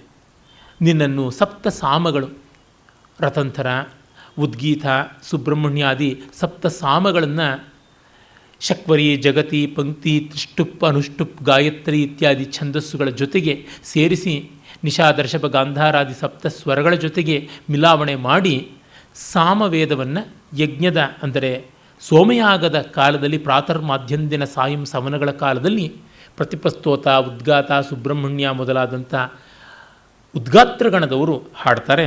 ಆ ಒಂದು ಸಾಮವೇದಗಳಿಂದ ಗೀಯಮಾನನಾದಂಥವನು ನೀನು ಅಂತ ಹೇಳ್ಬಿಟ್ಟು ಅಂತ ಇದ್ದಾನೆ. ಸಾಮ ವಿಸ್ತರಣದ ಲಕ್ಷಣ, ಆನಂದದ ಸ್ವಭಾವ ವಿಸ್ತರಣ ಅಲ್ವ, ನಿರಂತರ ವಿಸ್ತರಣಶೀಲವಾದದ್ದು ಬ್ರಹ್ಮವಸ್ತು ಅಂತ ಕರೀತಾರೆ. ಹಾಗಿರುವ ಸಾಮವೇದಗಳಿಂದ ಕೀರ್ತಿತನಾದವನು. ಸಪ್ತಾರ್ಣವ ಜಲೇಶಯಂ ಅಂತ ಭೂಮಿಯನ್ನು ಸುತ್ತುವರೆದು ಇನ್ನು 6 ದ್ವೀಪಗಳಿವೆ ಅಂತ ನಮಗೆ ಗೊತ್ತಿವೆ. ಸಪ್ತದ್ವೀಪ ವಸುಂಧರ ಅಂತಲೂ ಭೂಮಿಯಲ್ಲಿಯೇ 7 ದ್ವೀಪಗಳು ಇವೆ ಅಂತಂತೀವಿ. ದಧಿ, ಸರ್ಪಿರ್, ಮಧು, ಮದ್ಯ, ಕ್ಷೀರ ಮತ್ತು ಇಕ್ಷುರಸ, ಶುದ್ಧೋದಕ ಇತ್ಯಾದಿಯಾಗಿ 7 ವಿಧವಾದ ಸಮುದ್ರಗಳು ಅಂತ ಆ 7 ಅರ್ಣವಗಳ 7 ಸಾಗರಗಳ ನೀರಿನಲ್ಲಿ ಮಲಗಿರುವಂಥವನು. ಸಪ್ತಾರ್ಚಿರ್ ಮುಖಂ ಆಚಕ್ಯು 7 ಬಣ್ಣದ ಜ್ವಾಲೆಗಳು, ಕಾಲಿ, ಕರಾಳಿ, ವಿಸ್ಫುಲಿಂಗಿನಿ, ಮನೋಜವ ಮೊದಲಾದ 7 ಮಾತೃಕಾ ಲಕ್ಷಣದ 7 ಜ್ವಾಲೆಗಳಿಂದ ಕೂಡಿರತಕ್ಕಂಥ ಅಗ್ನಿಯ ಮುಖವೇ ನೀನು. ಸಪ್ತಲೋಕೈಕ ಸಂಶ್ರಯ, 7 ಲೋಕಗಳು ಭೂರ್ ಭುವ ಸುವ ಮಹ ಜನ ತಪ ಇತ್ಯಾದಿಯಾಗಿ ಸತ್ಯ ಪರ್ಯಂತ ಉಂಟಲ್ಲ, ಅಷ್ಟು ಲೋಕಗಳಲ್ಲಿ ನೀನು ಆಶ್ರಯದಾತನಾಗಿದ್ದೀಯ ಅಂತ ಹೇಳುವ ಮೂಲಕ ಆತನನ್ನು ಯಜ್ಞತಂತ್ರಗಳಾದ ಸಾಮದಲ್ಲಿ, ಪುರಾಣ ತಂತ್ರಗಳಾದ ಸಮುದ್ರ ಮತ್ತು ಲೋಕಗಳಲ್ಲಿ, ಆಮೇಲೆ ಮತ್ತು ಯಜ್ಞತಂತ್ರಗಳಾದಂತಹ ಈ ಅಗ್ನಿಮುಖದಲ್ಲಿ, ಅಂದರೆ ಒಂದು ಪೌರಾಣಿಕವಾದ ಆದಿದೈವಿಕವಾದ ಆಯಾಮದಲ್ಲಿ, ಇನ್ನೊಂದು ಯಜ್ಞೀಯವಾದಂಥ ಅಧಿಯಜ್ಞೀಯ ರೂಪದಲ್ಲಿ, ಎರಡೂ ರೀತಿಯಲ್ಲಿ ನಿನ್ನನ್ನು ಉಪಾಸನೆಗೆ ಒಳಪಡಿಸಬಹುದು. ಪೌರಾಣಿಕವಾದ ರೀತಿಯಿಂದ ನೋಡಿದಾಗ ದೇವಾಲಯ, ಭಕ್ತಿ ಇತ್ಯಾದಿಗಳು, ಯಜ್ಞೀಯವಾದ ರೀತಿಯಿಂದ ನೋಡಿದಾಗ ಯಾಗ ಮಂಟಪಾದಿಗಳು ಮತ್ತು ಕರ್ಮಕಾಂಡ ಹೀಗೆ ಎರಡರಿಂದಲೂ ಕೂಡ ಭಕ್ತಿ ಕರ್ಮಗಳಿಂದ ಉಪಾಸ್ಯನಾದವನು ಅಂತ ಗೊತ್ತಾಗುತ್ತದೆ. ಚತುರ್ವರ್ಗ ಫಲಂ ಜ್ಞಾನಂ ಕಾಲಾವಸ್ಥಾಶ್ಚತುರ್ಯುಗಾ ಚತುರ್ವರ್ಣಮಯೋ ಲೋಕ ತ್ವತ್ತಃ ಸರ್ವಂ ಚತುರ್ಮುಖಾತ್. ಈಗ ಈ ಒಂದು ಔಪಾಸ್ಯವಾದ ಪರತತ್ವ ವ್ಯವಹಾರ್ಯವಾದ ಜಗತ್ತಿನ ಸತ್ತೆಯೂ ಆಗಿದೆ.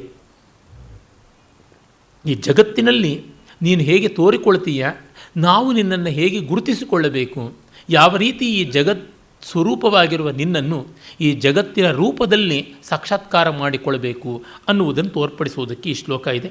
ಚತುರ್ವರ್ಗ ಫಲಂ ಜ್ಞಾನಂ, ಧರ್ಮ ಅರ್ಥ ಕಾಮ ಮೋಕ್ಷ ಅನ್ನುವ ಚತುರ್ವಿಧವಾದ ಪುರುಷಾರ್ಥಗಳು ಯಾವುದಿವೆ ಅವುಗಳ ಜ್ಞಾನ, ಕಾಲಾವಸ್ಥಾಶ್ಚತುರ್ಯುಗಾ ಮತ್ತು ಕಾಲದ ಅವಸ್ಥೆಗಳು ಅಂತ ಏನು 4 ಯುಗಗಳು ಅಂತ ಆಗಿವೆ, ಕೃತ ತ್ರೇತ ದ್ವಾಪರ ಮತ್ತು ಕಲಿ ಅಂತ.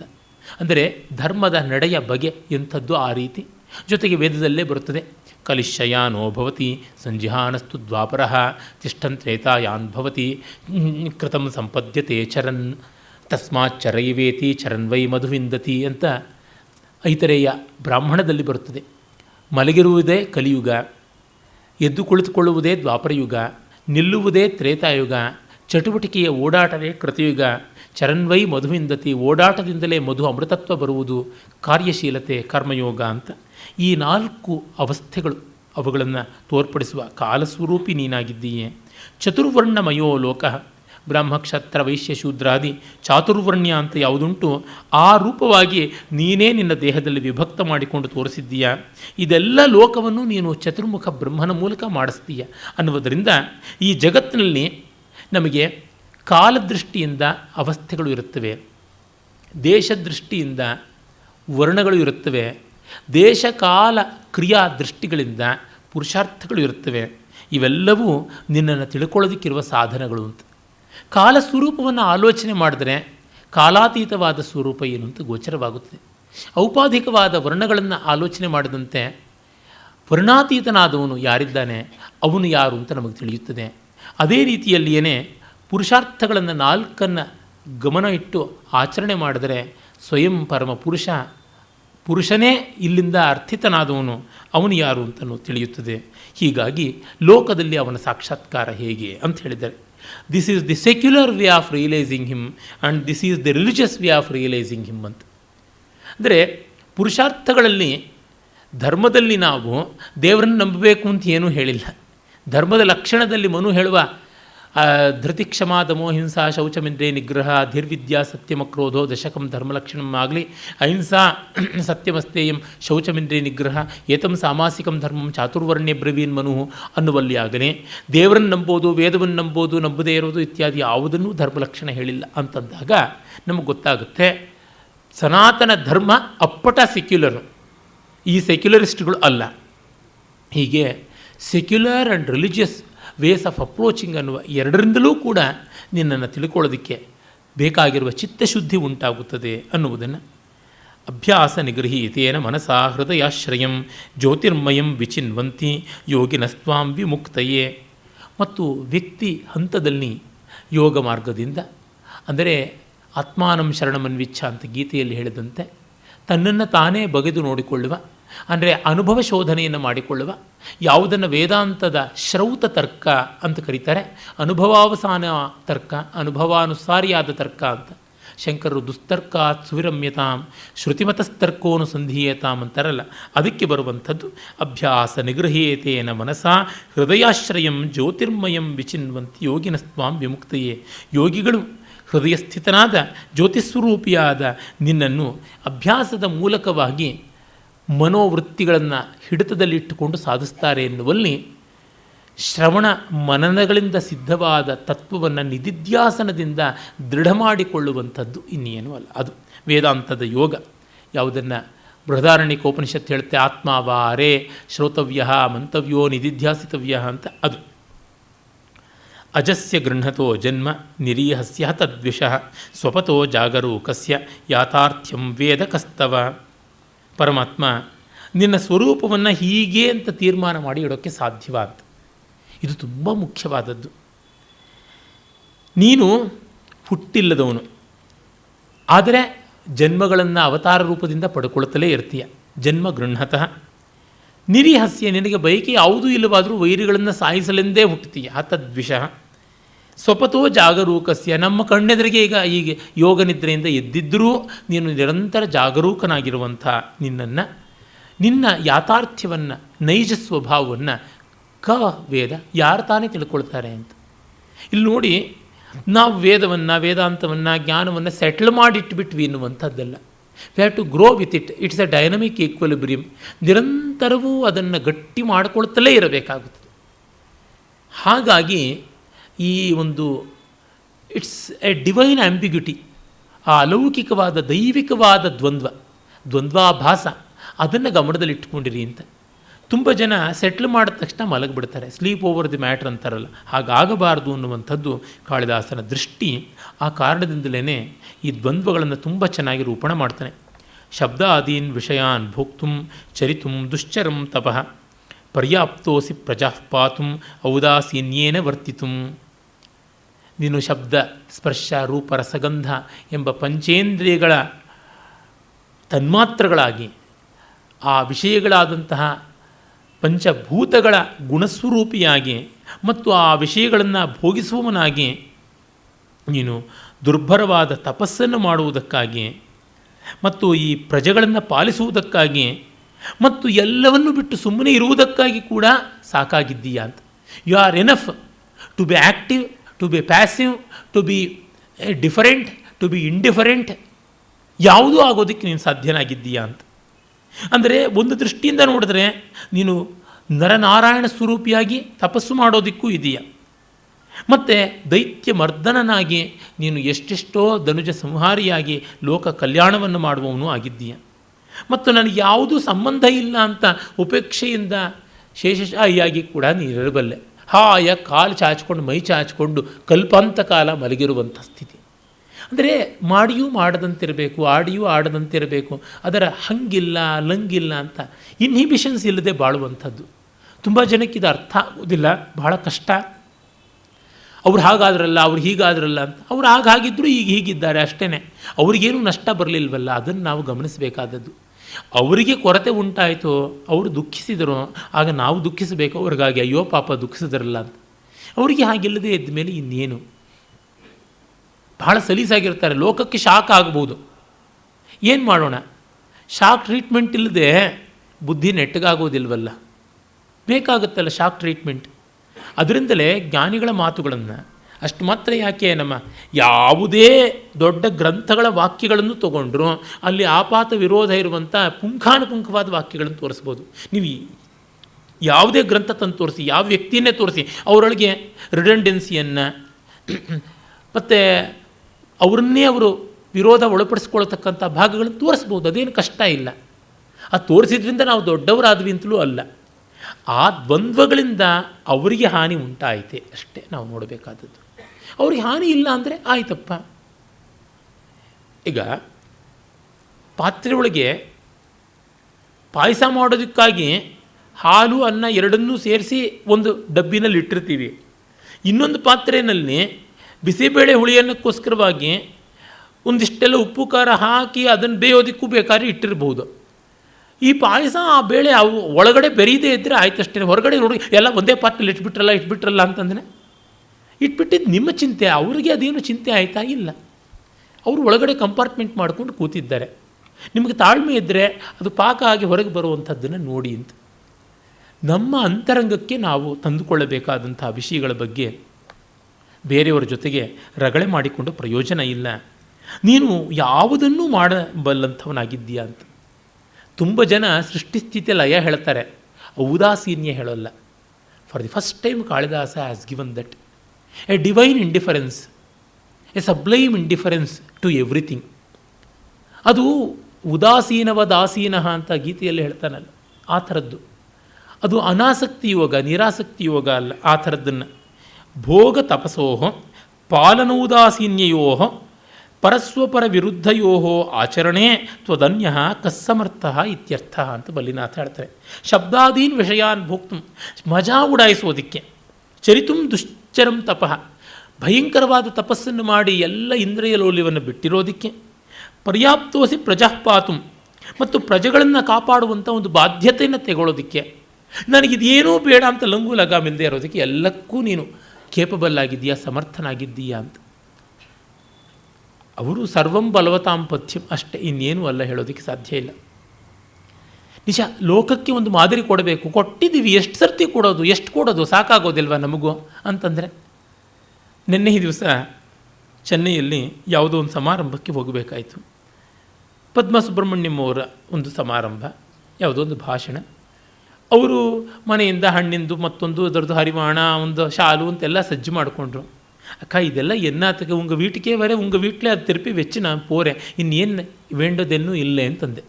ನಿಮ್ಮ ಮನೆಗೆ ಬಂದಿದ್ದು ನಾನು ಈ ಹೊತ್ತು, ಮತ್ತು ಈ ಹಣ್ಣು ಹಂಪಲು ಬೆಂಗಳೂರು ನಾನೇನು ಹೊತ್ಕೊಂಡು ಹೋಗೋದಿಲ್ಲ, ಹಾಗಾಗಿ ಇಲ್ಲೇ ಇಟ್ಟು ಹೋಗೋದಕ್ಕೆ ನೀವು ಅಲ್ಲಿಂದ ಒಂದು ಕಾರ್ಯಕ್ರಮ ನಡೆಯೋ ಜಾಗಕ್ಕೆ ಏನು ಹೊತ್ಕೊಂಡು ಬರೋದು ಮತ್ತು ವಾಪಸ್ ಅಲ್ಲಿಂದ ಇಲ್ಲಿ ತಂದಿಡೋದು, ಈ ಯಾತಾಯಾತದಲ್ಲಿ ಅದು ಇನ್ನಷ್ಟು ನಜ್ಜುಗುಜ್ಜಾಗೋದು ಈ ಮದ್ರಾಸ್ ಬಿರುಬೇಸಿಗೆಯಲ್ಲಿ ಬೇಡ ಅಂತಂದೆ. ಇಲ್ಲಪ್ಪ, ಯದ್ಯದಾಚರತಿ ಶ್ರೇಷ್ಠ ಅಂತ ಬರುತ್ತೆ. ನಾನು ಗಣೇಶ್ಗೆ ಏನು ಸತ್ಕಾರ ಮಾಡಲಿಲ್ಲ ಅಂತ ಯಾರೂ ಮುಖ ಮುರ್ಕೊಳ್ಬಾರ್ದು, ಪದ್ಮ ಸುಬ್ರಹ್ಮಣ್ಯಕ್ಕೆ ಸತ್ಕಾರ ಬರೋಲ್ಲ ಅಂತ ಅಂದ್ಕೋಬಾರ್ದು. ಅದಕ್ಕಿಂತ ಮಿಗಿಲಾಗಿ ಅಲ್ಲಿ ಬರ್ತಕ್ಕಂಥವ್ರಿಗೆ ಈ ಥರದ ಮರ್ಯಾದೆಗಳು ಮುಂದೆ ಪಾಲಿಸಬೇಕು ಅಂತಿರಬೇಕು, ಒಂದು ವ್ಯವಸ್ಥೆ ಅದಕ್ಕೆ ತರ್ತಾ ಇದ್ದೀನಿ, ನೀ ಇನ್ನೂ ಸೊಲ್ಲಾಮೆ ಶಮತ್ತಾ ಇರು ಅಂತಂದರು. ಬಾಯಿ ಮುಚ್ಕೊಂಡು ಟ್ಯಾಪಿಗಿರು ಅಂತ. ಅಂದರೆ ಅದು ಬೇಕಾಗಬಹುದು, ಆದರೆ ಎಷ್ಟು ಈ ನಾಟಕ ನಡೆಯೋದು, ಸಾಕಾಗುತ್ತೆ ಒಂದು ಹಂತದಲ್ಲಿ, ಬಿಟ್ಟು ಹೋಗ್ತಾರಪ್ಪ. ನಮಗೆ ಶಾಕ್ ಆಗ್ಬೋದು, ಅವ್ರಿಗೇನು ಶಾಕ್ ಅಲ್ವಲ್ಲ. ಒಮ್ಮೆ ಇಂಡಿಯಾ ಟುಡೇನವರು ಬಹಳ ಹಿಂದೆ ಮೇಸ್ಟ್ರೋಸ್ ಚಾಯ್ಸ್ ಅಂತ ಹಲವು ದೊಡ್ಡ ದೊಡ್ಡ ಗಾಯಕರ ಮೂಲಕವಾಗಿ ಸಂಗೀತಗಳ ಕಚೇರಿಗಳನ್ನು ಮಾಡಿಸಿ ಧ್ವನಿಸುರುಳಿಗಳನ್ನು ಹೊರಗೆ ತಂದರು. ಆಗ ಯಾರೋ ಒಬ್ಬರು, ಅಯ್ಯೋ ನನಗೇನು ಚೆನ್ನಾಗಿಲ್ಲ ಅಂತ ಅನ್ನಿಸ್ತಪ್ಪ ಅಂತ. It is not your choice ಐಸೆ, it is maestro's choice. Balamurali ಕೃಷ್ಣಂಗೆ ಇಷ್ಟ ಯಾವುದೋ ಲವಂಗಿ ರಾಗ ಕಮಂಗಿ ರಾಗ, ನಮಗಿಷ್ಟ ಇಲ್ಲ 3 ಸ್ವರ 2 ಸ್ವರ ಅರ್ಧ ಸ್ವರದಲ್ಲಿ ಏನು ಅಂತೀವಿ. ಅವ್ರಿಗಿಷ್ಟನಪ್ಪ, ಅವ್ರು ಹಾಡಿದ್ರು, ಅವ್ರು ದುಡ್ಡು ಕೊಟ್ಟು ಹಾಡಿಸಿದ್ರು, ಇವ್ರು ಸಂತೋಷವಾಗಿ ಹಾಡಿದ್ರು, ಮಧ್ಯೆ ನೀವು ಯಾರು? ಅವ್ರಿಗೇನು ಮಾರಬೇಕು ಕೊಳ್ಳಿಸ್ಬೇಕು ಅಂತ ಏನೂ ಇಲ್ಲ, ಇಷ್ಟ ಇದ್ದವ್ರು ಕೊಂಡುಕೊಂಡಾರು, ಇಲ್ಲದೇ ಇದ್ರು ಬಿಟ್ಟು ಹೋದವರು ಅಂತಂದರೆ ಏನು ಅನ್ನೋದಕ್ಕೆ ಸಾಧ್ಯ? ಅಂದರೆ ಎಷ್ಟು ಲೋಕಕ್ಕಾಗಿ ಮಾಡಬೇಕು ಅಂತಂದರೂ ಅದು ಒಂದು ಬಂಧನ ಆಗಬಾರ್ದು ಅನ್ನೋದಷ್ಟೇ. ನಿಜ, ಲೋಕ ಕಲ್ಯಾಣಕ್ಕಾಗಿ ಲೋಕೋದ್ವೇಜನವಾಗದಂತೆ ಬಾಳಬೇಕು. ಗೀತೆಯಲ್ಲಿ ಕೃಷ್ಣ ಹೇಳಿದ್ದಾನೆ, ನಾನು ಆ ಕೆಲಸಕ್ಕಾಗಿಯೇ ಬಾಳುವುದು. ಉತ್ಸಿದೇಯರು ಮೇ ಲೋಕ, ಈ ಲೋಕಗಳೆಲ್ಲ ಉರಿದು ಬಿದ್ದೋಗ್ಬಿಡುತ್ತವೆ ನಾನು ಮಾಡದೇ ಇದ್ದರೆ, ವರ್ತಯೇವಚ ಕರ್ಮಣಿ ಅಂತೆಲ್ಲ ಹೇಳಿದ್ದಾನೆ. ಆದರೆ ಅದೂ ಕೂಡ ಒಂದು ಅಂಟಾದರೆ ಆಗೋಲ್ಲ, ಅದು ಒಂದು ಲೀಲೆಯಾಗಿ ಆಗಬೇಕು. ನಿನ್ನಲ್ಲಿ ಎಲ್ಲವೂ ಸಾಧ್ಯ ಅನ್ನುವುದು ಅಲ್ಲಿಯ ತಾತ್ಪರ್ಯ. ಬಹುಧಾಪ್ಯಾಗಮೈರ್ಭಿನ್ನಾ ಪಂಥಾನಂ ಸಿದ್ಧಿಹೇತವ ತ್ವಯ್ಯೇವ ನಿಪತಂತ್ಯೋಗ ಜಾಹ್ನವೀಯ ಇವಾರ್ಣವೇ.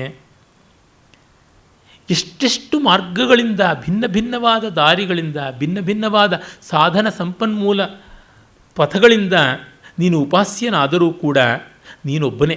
ಎಲ್ಲವೂ ನಿನ್ನಲ್ಲಿ ಬಂದು ಸೇರುತ್ತವೆ. ಸಮುದ್ರ ಸೇರುವಾಗ ಗಂಗೆಯ 1000 ಸೀಳಾಗಿ ಒಡಕೊಂಡ್ರೂ ಕಡೆಗೆ ಸೇರುವುದೊಂದೇ ಸಮುದ್ರವನ್ನು. ಜಾಹ್ನವೀಯಾ ಓಘಾ ಅರ್ಣವೇ ಯಥಾ ತಥಾ ತ್ವಯ್ಯೇವ ಬಹುಧಾ ಆಗಮೈ ವಿಭಿನ್ನಾ ಪಂಥಾನಃ ಸಿದ್ಧಿಹೇತವ ತ್ವಯಿ ಪತಂತಿ ಅಂತ. ಇದು ತುಂಬ ತುಂಬ ದೊಡ್ಡ ಭಾರತೀಯ ಸಂಸ್ಕೃತಿಯ ಔದಾರ್ಯವನ್ನೇ ಹೇಳುವಂಥ ಮಾತು.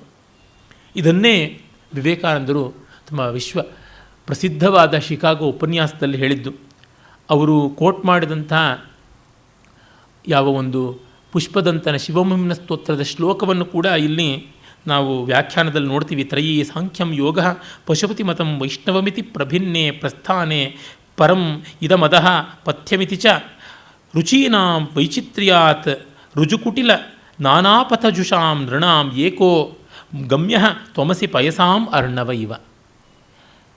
ಇದು ಪಾಶುಪತ, ಇದು ಶೈವ, ಇದು ಕಾಳಾಮುಖ ಅಂತ ಶೈವದಲ್ಲಿಯೇ 10 ಪ್ರಭೇದ. ಇನ್ನು ವೈಷ್ಣವದಲ್ಲಿ ಇದು ಭೇದ, ಇದು ಅಭೇದ, ಇದು ಭೇದಾಭೇದ, ಇದು ಶುದ್ಧಾದ್ವೈತ, ಇದು ವಿಶಿಷ್ಟಾದ್ವೈತ, ಇದು ಅಚಿಂತ್ಯ ಭೇದಾಭೇದ ಮೊದಲಾಗಿ ಅನೇಕ ಪ್ರಕಾರಗಳು ಉಂಟು. ಇನ್ನು ಶಾಕ್ತ, ಸೌರ, ಕೌಮಾರ ಮೊದಲಾದ ಅನೇಕ ದೇವತಾ ಪ್ರಕಾರಗಳಲ್ಲಿ, ಮತ್ತು ಜೈನದಲ್ಲಿ ಮತ್ತು ಶ್ವೇತಾಂಬರ, ದಿಗಂಬರ, ಅದರೊಳಗೆ ಪ್ರಭೇದಗಳು. ಬೌದ್ಧರಲ್ಲಿ ಸೌತ್ರಾಂತ್ರಿಕ, ವೈಭಾಷಿಕ, ಯೋಗಾಚಾರ, ಮಾಧ್ಯಮಿಕ ಅಂತ 4 ಜೊತೆಗಿನ 18 ಬರ್ತವೆ. ಹೀಗೆ ಎಷ್ಟೆಷ್ಟೋ ಇದ್ದರು. ಇನ್ನು ಇದಕ್ಕೆ ಇಸ್ಲಾಮು, ಕ್ರೈಸ್ತ, ಯಹೂದ್ಯ ಯಾವುದನ್ನು ಬೇಕಾದ್ರೂ ಸೇರಿಸ್ಕೊಳ್ಳಿ, ನಾವೇನಾದ್ರು ಹೊಸದಾಗಿ ಹುಟ್ಟಾಕೋತಿದ್ರೆ ಅದೂ ಸೇರಲಿ. ಎಷ್ಟಿದ್ರೂ ತ್ವಯ್ಯೇವ ನಿಪತಂತ್ಯೋಗ ಜಾಹ್ನವೀಯ ಇವಾರ್ಣವೇ. ಗಂಗಾ ಸ್ರೋತಸ್ಸಿನ ಝರಿಗಳೆಲ್ಲ ಸಮುದ್ರಕ್ಕೆ ಸೇರಿದಂತೆ, ನದೀನಾಂ ಸಾಗರೋ ಗತಿ ಎನ್ನುವಂತೆ ಅದು ನಿನ್ನಲ್ಲಿಯೇ ಹೋಗಿ ತಲುಪುವಂಥದ್ದು ಅಂತ. ಮತ್ತೆ ನೋಡಿ ಇಲ್ಲಿ ಅವನು ಸಿದ್ಧಿಹೇತವ ಆಗಮೈ ಭಿನ್ನಾ ಪಂಥಾನಃ, ಇದು ಸಿದ್ಧಿಹೇತವ ಅಂತ ಪ್ರತಿಯೊಂದು ಮಾರ್ಗಕ್ಕೂ ಫಲ ಉಂಟು ಅಂತ ಕಾಳಿದಾಸ ಹೇಳ್ತಿದ್ದಾರೆ. ಅವುಗಳನ್ನೇನೂ ಕೊರತೆಯಾಗಿ ಕಾಣ್ತಾ ಇಲ್ಲ. ಮತ್ತು ಆಗಮೈ ಭಿನ್ನಾ ಅಂತ ಹೇಳ್ತಿದ್ದಾನೆ. ಮಾರ್ಗಗಳ ಪ್ರಕ್ರಿಯೆಗಳನ್ನು ಹೇಳುವ ಗ್ರಂಥಗಳು ವ್ಯತ್ಯಾಸ ಇರಬಹುದು. ಬೈಬಲ್ ಬೇರೆ ಆಗಿರ್ಬೋದು, ಕುರಾನ್ ಬೇರೆ ಆಗಿರ್ಬೋದು, ವೇದ ಬೇರೆ ಆಗಿರ್ಬೋದು, ಪಿಟಕ ಬೇರೆ ಆಗಿರ್ಬೋದು, ಜೈನರು ಹೇಳುವ ಶ್ರುತಗಳು ಬೇರೆ ಆಗಿರ್ಬೋದು, ಯಾವುದೇ ಬೇರೆ ಆಗಿರ್ಬೋದು. ಆದರೆ ಅವರು ದೇವರನ್ನು ಪರಮ ಕಾರುಣಿಕ ಅಂತಲೇ ಹೇಳಬೇಕು. ದೇವರಿಲ್ಲ ಅನ್ನೋರು ಜಿನನನ್ನು ಪರಮ ಕಾರುಣಿಕ ಅನ್ನಬೇಕು, ಬುದ್ಧನನ್ನು ಪರಮ ಕಾರುಣಿಕ ಅನ್ನಬೇಕು. ಕಡೆಗೆ ಉಪಾಸ್ಯವಾದಂಥದ್ದು ಪರಮ ಕಾರುಣ್ಯವತ್ತರವಾದದ್ದು ಅಂತ ಹೇಳಲೇಬೇಕಾಗುತ್ತದೆ. ಅಂದರೆ ನಿಮ್ಮ ಪುಸ್ತಕ ಬೇರೆ ಇರ್ಬೋದು ಸ್ವಾಮಿ, ನಿಮ್ಮ ಶಬ್ದಗಳು ಬೇರೆ ಇರ್ಬೋದು, ಶಬ್ದ ಕೊಡುವ ಅರ್ಥ ಒಂದೇ ತಾನೆ. ಈ ಹಂತದಲ್ಲಿ ನಾವು ನೋಡಬೇಕು, ಪದಾರ್ಥ ಅದಕ್ಕಿಂತ ಹೆಚ್ಚಿನ ಸಂಖ್ಯೆಯಲ್ಲಿ ಅದನ್ನು ನಿರ್ದೇಶನ ಮಾಡುವ ಶಬ್ದ ಇರುತ್ತೆ. ಆ ಶಬ್ದಕ್ಕಿಂತ ಹೆಚ್ಚಿನ ಹಂತದಲ್ಲಿ ಶಬ್ದಗಳಿಂದ ಹೊರಡುವ ಅಭಿಧಾ, ಲಕ್ಷಣ, ವ್ಯಂಜನ ಅನ್ನುವ ಅರ್ಥಗಳು ವಿವರ್ತ ರೂಪದಿಂದ ಹೆಚ್ಚಾಗಿರ್ತವೆ. ಅವುಗಳ ಮೂಲಕ ಹೊರಡತಕ್ಕಂಥ ಚಿತ್ತವೃತ್ತಿಗಳು ಮತ್ತೂ ಹೆಚ್ಚಾಗಿರ್ತವೆ. ಆದರೆ ಅವೆಲ್ಲ ಚಿತ್ತಗಳು ಅಖಂಡಾನಂದ ಘನವಾಗಿ ಮಾರ್ಪಡುವುದು ಒಂದೇ. ಮತ್ತು ಈ ಪದಾರ್ಥ ಮೆಟೀರಿಯಲ್ಸ್ ಅಂತ ಅನ್ನುವುದು ಎಲ್ಲ ಕೂಡ ಕಡೆಗೆ ಫಂಡಮೆಂಟಲ್ ಪಾರ್ಟಿಕಲ್ ಅಂತ ಸೇರುವುದು ಒಂದು ಕಡೆಗೆ. ಅಂದರೆ ultimately matter consolidates at the level of fundamental particle, and all these expressions finally boil down to one impression, that is bliss. ಅಂತ ಇದು ಮ್ಯಾಟರ್ನ extreme point, energy extreme point ಎರಡೂ ಹೀಗೆ ಇದೆ. ನೋಡಿದ್ರೆ ಡೈಮಂಡ್ ಶೇಪಲ್ಲಿ ಬರುತ್ತೆ. ಇಲ್ಲಿಂದ ಹೀಗೆ ಬೆಳೆದುಕೊಂಡು ಅದು ಸ್ರೋತೋವಹ ಯತಿ ತರಹ ಆಗಿ ಮತ್ತು ಈ ಕಡೆಯಿಂದ ಗೋಪುಚ್ಛ ಯತಿ ತರಹ ಆಗುವಂಥದ್ದು ಬಿಟ್ಟು ಇನ್ಯಾವುದೂ ಇಲ್ಲ ಅಂತ ಗೊತ್ತಾಗುತ್ತೆ ನಮಗೆ. ಅದನ್ನು ಕವಿ ಇಲ್ಲಿ ಹೇಳ್ತಾ ಇದ್ದಾನೆ. ಕಾಳಿದಾಸ ಉದಾರಿಗಳಲ್ಲಿ ಉದಾರಿ. ನಿಜವಾಗಲೂ ಈತನಂತೆ ಭಾರತೀಯ ಸಂಸ್ಕೃತಿಯನ್ನು ಮತ್ತೊಬ್ಬರು ಹರಳುಗಟ್ಟಿಸಲಿಲ್ಲ. ಅದನ್ನು ಅವನು ಹೇಳ್ತಾ ಇದ್ದಾನೆ. ಮಲ್ಲಿನಾಥ ಹೇಳ್ತಾನೆ, ಕಿಂಬಹುನ ಕಾರವೋಪಿ ವಿಶ್ವಕರ್ಮೇತ್ಯುಪಾಸತೆ ಇತ್ಯಾಹು ಆಚಾರ್ಯ ಅಂತ. ಆಚಾರ್ಯರುಗಳು ಹೇಳ್ತಾರೆ, ನಮ್ಮಲ್ಲಿ ಬಡಗಿಗಳನ್ನು ವಿಶ್ವಕರ್ಮ ಅಂತ ಪೂಜೆ ಮಾಡ್ತೀವಿ. ಅಂದರೆ ಪ್ರತಿಯೊಂದು ವಸ್ತುವಿಗೂ ಗೌರವ ಇದೆ. ಚಪ್ಪಲಿನ ಕಂಡು ಗೊತ್ಕೊಳ್ಳುವಂಥ ದೇಶ ನಮ್ಮದು. ಕಸವನ್ನು ಕಂಡು ಗೊತ್ಕೊಳ್ತೀವಿ, ಮಣ್ಣನ್ನು ಕಂಡು ಗೊತ್ಕೋತೀವಿ, ಎಲ್ಲಕ್ಕೂ ಗೌರವ ಕೊಡ್ತೀವಿ. ಹಾಗಾಗಿ ಯಾವುದನ್ನು ಹೀನ ಮಾಡಿಲ್ಲ ಅನ್ನುವುದು. ಮತ್ತೆ ನೋಡಿ, ಇಲ್ಲಿ ಹೇಳ್ತಾ ಇರುವಾಗ ಬೇರೆ ಬೇರೆ ಆಗಮಗಳು ಅನ್ನುವಾಗ ಗಂಗೆಗೆ ಹೋಲಿಸಿದ್ದಾನೆ. ಗಂಗೆಯ ಹುಟ್ಟು ಪವಿತ್ರ, ಅದರ ಮೆಟ್ಟು ಪವಿತ್ರ, ಅದರ ಕೆಟ್ಟೂ ಪವಿತ್ರ. ಕೆಟ್ಟು ಪಾತಾಳಕ್ಕೆ ಹೋದರೂ ಕೂಡ ಪತಿತ ಪಾವನಿ ಗಂಗೆ. ಮೆಟ್ಟಿದ್ದು ಶಿವನ ಜಟಾಜೂಟದಲ್ಲಿ, ಅದು ಪರಮ ಪವಿತ್ರ. ಹುಟ್ಟು ವಿಷ್ಣು ಪಾದದಲ್ಲಿ, ಬ್ರಹ್ಮ ಕಮಂಡಲುವಿನಲ್ಲಿ. ಹೀಗೆ ಏನಾದರೂ ಗಂಗೆ ಪವಿತ್ರವೇ. ಈ ಶಾಸ್ತ್ರಗಳು, ಆಗಮಗಳು, ಎಲ್ಲ ಮಾರ್ಗಗಳು ಪವಿತ್ರ. ನಾವು ಯಾವುದನ್ನು ಹೀನ ಮಾಡ್ತಾ ಇಲ್ಲ ಅನ್ನುವಂಥದ್ದು. ಅದರಿಂದಲೇ ನಹಿನಿಂದಾನ್ಯಾಯ, ಯಾವುದನ್ನು ದೂಷಣೆ ಮಾಡುವಂಥದ್ದಲ್ಲ ಅಂತ. ತ್ವಯ್ಯ ಆವೇಶಿತ ಚಿತ್ತಾನಾಂ ತ್ವತ್ಸಮರ್ಪಿತ ಕರ್ಮಣಾಂ ಗತಿಸ್ತ್ವಂ ವೀತರಾಗಾಣಾಂ ಅಭೂಯ ಸನ್ನಿವೃತ್ತಯೇ. ಮಯ್ಯ ಆವೇಶಿತ ಚಿತ್ತಾನಾಂ ಅಂತ ಭಗವದ್ಗೀತೆಯ ಭಕ್ತಿಯ ಯೋಗದಲ್ಲಿ ಬರುವಂಥ ಮಾತುಗಳು ಇಲ್ಲಿ ಹಾಗೆ ಕಾಣಿಸುತ್ತೆ. ತ್ವಯ್ಯ ಆವೇಶಿತ ಚಿತ್ತಾನಾಂ, ನಿನ್ನಲ್ಲಿ ಹೊಕ್ಕ ಮನಸ್ಸುಳ್ಳಂಥವರಿಗೆ, ನಿನ್ನಲ್ಲಿ ಕರ್ಮಗಳನ್ನು ಸಮರ್ಪಣೆ ಮಾಡಿ, ಮೈ ಸನ್ಯಸ್ಯ ಸರ್ವಕರ್ಮಾಣಿ ಅಂತೇನು ಹೇಳ್ತಾನಲ್ಲ, ಮೈ ಸನ್ಯಸ್ಯ ಮತ್ಪರಾಹ ಅಂತ ಗೀತೆಯಲ್ಲಿ ಆ ಥರ. ಗತಿಸ್ತ್ವಂ ವೀತರಾಗಾಣ, ಅಂಟೇ ಇಲ್ಲದೆ ಇದ್ದವರಿಗೆ ನೋಡಿ. ತ್ವಯ್ಯಾವೇಶಿತ ಚಿತ್ತಾನಾಂ ಅನ್ನುವಲ್ಲಿ ಭಕ್ತಿಯೋಗಿಗಳಿಗೆ, ತ್ವಯಿ ಸಮರ್ಪಿತ ಕರ್ಮಣಾಮ್ ಅಂದರೆ ಕರ್ಮಯೋಗಿಗಳಲ್ಲಿ, ವೀತರಾಗಾಣಾಮ್ ಅಂದರೆ ಜ್ಞಾನಯೋಗಿಗಳಲ್ಲಿ, ಎಲ್ಲರಲ್ಲಿ ಕೂಡ ಅಭೂಯ ಸನ್ನಿವೃತ್ತಯೇ, ಪುನರಾವೃತ್ತಿ ಇಲ್ಲದಂತೆ ನೀನು ಮಾಡ್ತೀಯ ಅಂತ. ಯಾವ ದಾರಿಯಿಂದ ಹೋಗು, ಕರ್ಮಯೋಗವಾದಾಗ ಅದು ಜ್ಞಾನವೇ ಆಯಿತು. ಜ್ಞಾನ ವಿಶಿಷ್ಟವಲ್ಲದೆ ನಿರ್ವಿಶಿಷ್ಟವಾದಾಗ ಅದು ಯೋಗವಾಯಿತು. ಭಕ್ತಿ ಪರಭಕ್ತಿ ಆದರೆ ಜ್ಞಾನವೇ ಆಯಿತು. ಹೀಗೆ ನೋಡಿದಾಗ ಎಲ್ಲವೂ ಒಂದೇ ಅನ್ನುವುದನ್ನು ತಿಳಿಸೋದಕ್ಕೆ ಇನ್ನೇನು ಬೇಕಾಗಿಲ್ಲ ಅನ್ನುವಂಥದ್ದು. ತಮೇವಂ ವಿದಿತ್ವ ಅತಿಮೃತ್ಯುಮೇತಿ ನಾಣ್ಯಃ ಪಂಥ ವಿದ್ಯತೆ ಅಯನಾಯ ಅಂತ ಯಾವುದು ಪುರುಷ ಸೂಕ್ತದ ಭಾಗ, ಅಲ್ಲಿ ನಮಗೆ ಗೊತ್ತಾಗುವಂಥದ್ದು. ಶ್ವೇತಾಶ್ವತರೋಪನಿಷತ್ತಿನಲ್ಲಿ ಕೂಡ ಬರುವಂಥದ್ದಾಗಿದೆ. ಮನ್ಮನಾಭವ ಮದ್ಭಕ್ತೋ ಮದ್ಯಾಜಿ ಮಾಂ ನಮಸ್ಕುರು ಮಾಮೇ ವೇಶ್ಯಸಿ ಕೌಂತೆಯ ಪ್ರತಿಜಾನೆ ಪ್ರಿಯೋಸಿಮೆ ಅಂತ ಗೀತೆಯಲ್ಲಿ ಏನು ಹೇಳ್ತಾನೆ ಕೃಷ್ಣ, ಅದು ಇಲ್ಲಿ ತಾನಾಗಿ ಗೋಚರವಾಗ್ತಕ್ಕಂಥದ್ದು ಈ ಪದ್ಯದ ಮೂಲಕ. ಪ್ರತ್ಯಕ್ಷೋಪಿ ಅಪರಿಚ್ಛೇದ್ಯ ಮಯ್ಯಾದಿರ್ ಮಹಿಮಾ ಅಥವಾ ಅಪ್ತವಾಗನುಮಾನಾಭ್ಯಾಂ ಸಾಧ್ಯಂ ತ್ವಾಂ ಪ್ರತಿಕಾ ಕಥಾ ಪ್ರತ್ಯಕ್ಷೋಪಿ ಅಪರಿಚ್ಛೇದ್ಯ. ಕಣ್ಣೆದುರಿಗಿದ್ದರೂ ಇಂದ್ರಿಯ ಗೋಚರವಾಗಿದ್ದರೂ ನೀನು ನಿನ್ನನ್ನು ಮಿತಿಯಿಂದ ಹೇಳೋದಕ್ಕೆ ಆಗ್ತಾ ಇಲ್ಲ. You can't delimit you. ಕಣ್ಣೆದುರಿಗೆ ಕಾಣಿಸಿದ್ರೂ ನೀನು ಅದನ್ನು ಮೀರಿರ್ತಕ್ಕಂಥವನಾಗಿದ್ದೀಯ. ಇನ್ನು ಮಹ್ಯಾದಿ ಮಹಿಮಾತವ, ಈ ಪೃಥ್ವಿ ಇತ್ಯಾದಿ ಪಂಚಭೂತಗಳೆಲ್ಲ ನಿನ್ನ ಮಹಿಮೆ, ಇನ್ನೇನೂ ಅಲ್ಲ. ಮಹಿ ಇತ್ಯಾದಿ ಮಹಿಮಾತವ, ನಿನ್ನ ವಿಭೂತಿ, ನಿನ್ನ ವೈಭವ. ಈ ಜಗತ್ತು, ಈ ಸರ್ವ ಸೃಷ್ಟಿ ಕೂಡ ಆಪ್ತವಾಕ್ಯ ಮತ್ತು ಅನುಮಾನ, ವೇದ ಮೊದಲಾದ ಶಾಸ್ತ್ರಗಳು ಆಪ್ತವಾಕ್ಯಗಳು, ಅನುಮಾನ ಪ್ರತ್ಯಕ್ಷವನ್ನು ಆಧರಿಸಿ ಮಾಡಿರ್ತಕ್ಕಂಥ ಊಹೆ. ಅದರ ಮೂಲಕ ಸಾಧ್ಯಂ ತ್ವಾಂ ಪ್ರತಿ ಕಾಕತ, ನಿನ್ನನ್ನು ಪಡ್ಕೊಳ್ತೀವಿ ಅನ್ನೋದು ಯಾವ ಮಟ್ಟದ ಮಾತು. ಪ್ರತ್ಯಕ್ಷಕ್ಕೆ ನಿನ್ನನ್ನು ಹಿಡ್ಕೊಳ್ಳೋಕ್ಕಾಗಲಿಲ್ಲ ಅಂದರೆ ಪ್ರತ್ಯಕ್ಷದ ಕ್ರೋಢೀಕೃತ ರೂಪವಾದ ಶ್ರುತಿಯಾಗಲಿ ಆಂಶಿಕ ಪ್ರತ್ಯಕ್ಷವಾದ ಅನುಮಾನವಾಗಲಿ ಏನು ಮಾಡೋದಕ್ಕೆ ಸಾಧ್ಯ? ಹನುಮಂತಾನೆ ಹಗ್ಗ ತಿನ್ನುವಾಗ ಪೂಜಾರಿ ಶಾವಿಗೆ ಬೇಡದಂತೆ ಆಯ್ತಲ್ಲ. ನಮಗೆ ಯಾವ ಪ್ರಮಾಣಗಳಿಂದಲೂ ನೀನು ತಿಳಿತಾ ಇಲ್ಲ. ಕೇವಲ ಅನುಭವ ಅನ್ನುವ ಅಂತರಿಂದ್ರಿಯದ ಅಂತರನುಭವದ ಒಂದು ಅದ್ವಿತೀಯ ಪ್ರಮಾಣದಿಂದ ಮಾತ್ರ ಗೋಚರನಾಗ್ತಾಯಿ. ನೀನೇ ಪ್ರಮೇಯ, ನೀನೇ ಪ್ರಮಾಣ, ಇನ್ಯಾವುದೂ ಅಲ್ಲ ಅಂತ. ಕೇವಲಂ ಸ್ಮರಣೆ ನೈವ ಪುನಾಸಿ ಪುರುಷಂ ಯತಃ ಅನೇನ ವೃತ್ತಯ ಶೇಷಾ ನಿವೇದಿತ ಫಲಾಸ್ತ್ವಯಿ. ನಿನ್ನನ್ನು ನೆನೆದೊಡನೆಯೇ ಸಾಕು, ನಮ್ಮನ್ನು ಪಾವನ ಮಾಡಿಬಿಡ್ತೀಯ. ಸ್ಮರ್ತಾರಂ ಪುರುಷಂ ಪುನಾಸಿ, ನಿನ್ನ ನೆನೆದವರನ್ನು ನೀನು ಶುದ್ಧ ಮಾಡಿಬಿಡ್ತೀಯ. ಹಾಗಾಗಿ ಈ ಕಾರಣದಿಂದ ಅನೇನ ವೃತ್ತಯ ಅಂತಂದರೆ ಮನೋವೃತ್ತಿ, ವಾಗ್ವೃತ್ತಿ, ಪ್ರಾಣವೃತ್ತಿ ಮೊದಲಾದ ಸಕಲ ಚಟುವಟಿಕೆಗಳು ಯಾವುದಿವೆ, ನಿವೇದಿತ ಫಲಾಹ, ಎಲ್ಲವೂ ಕೂಡ ಫಲವತ್ತರವಾಗಿ ಮಾಡಲ್ಪಡುತ್ತವೆ. ಹಾಗಾಗಿ ಸ್ಮರಣೆಯೊಂದೇ ಸಾಲದೆ ಅಂತಾರಲ್ಲ, ಹಾಗೆ ನಿನ್ನ ಸ್ಮರಣೆಯೊಂದೇ ನಮಗೆ ಸಾಕು. ಉದಧೇರಿವ ರತ್ನಾನಿ ತೇಜಾಂಸೀವ ವಿವಸ್ವತಃ ಸ್ತುತಿಭ್ಯೋ ವ್ಯತಿರಿಚ್ಯಂತೆ ದೂರಾಣಿ ಚರಿತಾನಿತೆ. ಸಮುದ್ರದ ರತ್ನಗಳನ್ನು, ಸೂರ್ಯನ ಬೆಳಕುಗಳನ್ನು, ಕಿರಣಗಳನ್ನು ಹೇಗೆ ಇಷ್ಟು ಅಂತ ಹೇಳೋದಕ್ಕೆ ಸಾಧ್ಯ ಆಗೋಲ್ಲ. ಎಷ್ಟೋ ಅಂತಂದು ಸುಮ್ಮನೆ ಆಗಬೇಕು. ಹಾಗೆ ನಮ್ಮ ಹೊಗಳಿಕೆಗಳಿಗೆ, ನಮ್ಮ ಮಾತುಗಳಿಗೆ ನಿನ್ನ ಕ್ರಿಯೆ ಅಚಿಂತ್ಯವಾದದ್ದು, ಅಮೇಯವಾದದ್ದು, ಅದು ತುಂಬ ಸುದೂರವಾದಂಥದ್ದು. ಮತ್ತೇನು ಹೇಳೋದಕ್ಕೆ ಸಾಧ್ಯ? ಅನವಾಪ್ತವ್ಯಮಾಪ್ತವ್ಯಂ ನತೆ ಕಿಂಚನ ವಿದ್ಯತೆ ಲೋಕಾನುಗ್ರಹ ಏವೈಕ ಹೇತುಸ್ತೆ ಜನ್ಮ ಕರ್ಮಣೋ. ನೀನು ಪಡ್ಕೊಳ್ಳುವಂಥದ್ದು ಅನ್ನೋದು ಏನೂ ಇಲ್ಲ. ಲೋಕಾನುಗ್ರಹ ಅನ್ನುವುದು ಒಂದೇ ನಿನ್ನ ಜನ್ಮ ಕರ್ಮಗಳ ಕಾರಣ ಅಂತ ನಾವು ಹೇಳಬೇಕು ಅಂತ. ನಾನವಪ್ತವ್ಯಮಾಪ್ತವ್ಯಂ ನಮೇ ಕಿಂಚನ ವಿದ್ಯತೆ ಅಂತ ಭಗವದ್ಗೀತೆಯಲ್ಲಿ ಕೃಷ್ಣ ಏನು ಹೇಳಿದೆ ಅದನ್ನೇ, ಆ ಮಾತನ್ನೇ ಕಾಳಿದಾಸ ಇಲ್ಲಿ ಹೇಳ್ತಾ ಇದ್ದಾನೆ ಅಂತ ಅನ್ನಬೇಕಾಗುತ್ತದೆ. ಮಹಿಮಾನಂ ಯದುತ್ಕೀರ್ತ್ಯ ತವ ಸಂಹ್ರಿಯತೆ ವಚಃ ಶ್ರಮೇಣ ತದಶಕ್ತ್ಯಾವ ನಗುಣಾನಾಮಿ ಯತ್ತಯ. ತವ ಯತ್ ಮಹಿಮಾನಂ ಉತ್ಕೀರ್ಯ ಅಸ್ಮಾಕಂ ವಚಃ ಯತ್ ಸಂಹ್ರಿಯತೆ ತತ್ ಶ್ರಮೇಣ ವಾ ಅಶಕ್ತ್ಯಾವ ನತು ತವ ಗುಣಾನಾಂ ಯತ್ತಯ. ಈ ಮರ್ಯಾದೆಯ ಮಾತುಗಳು ಕಾಳಿದಾಸ ಅಲ್ಲದೆ ಇನ್ನು ಯಾರು ಹೇಳೋದಕ್ಕೆ ಸಾಧ್ಯ?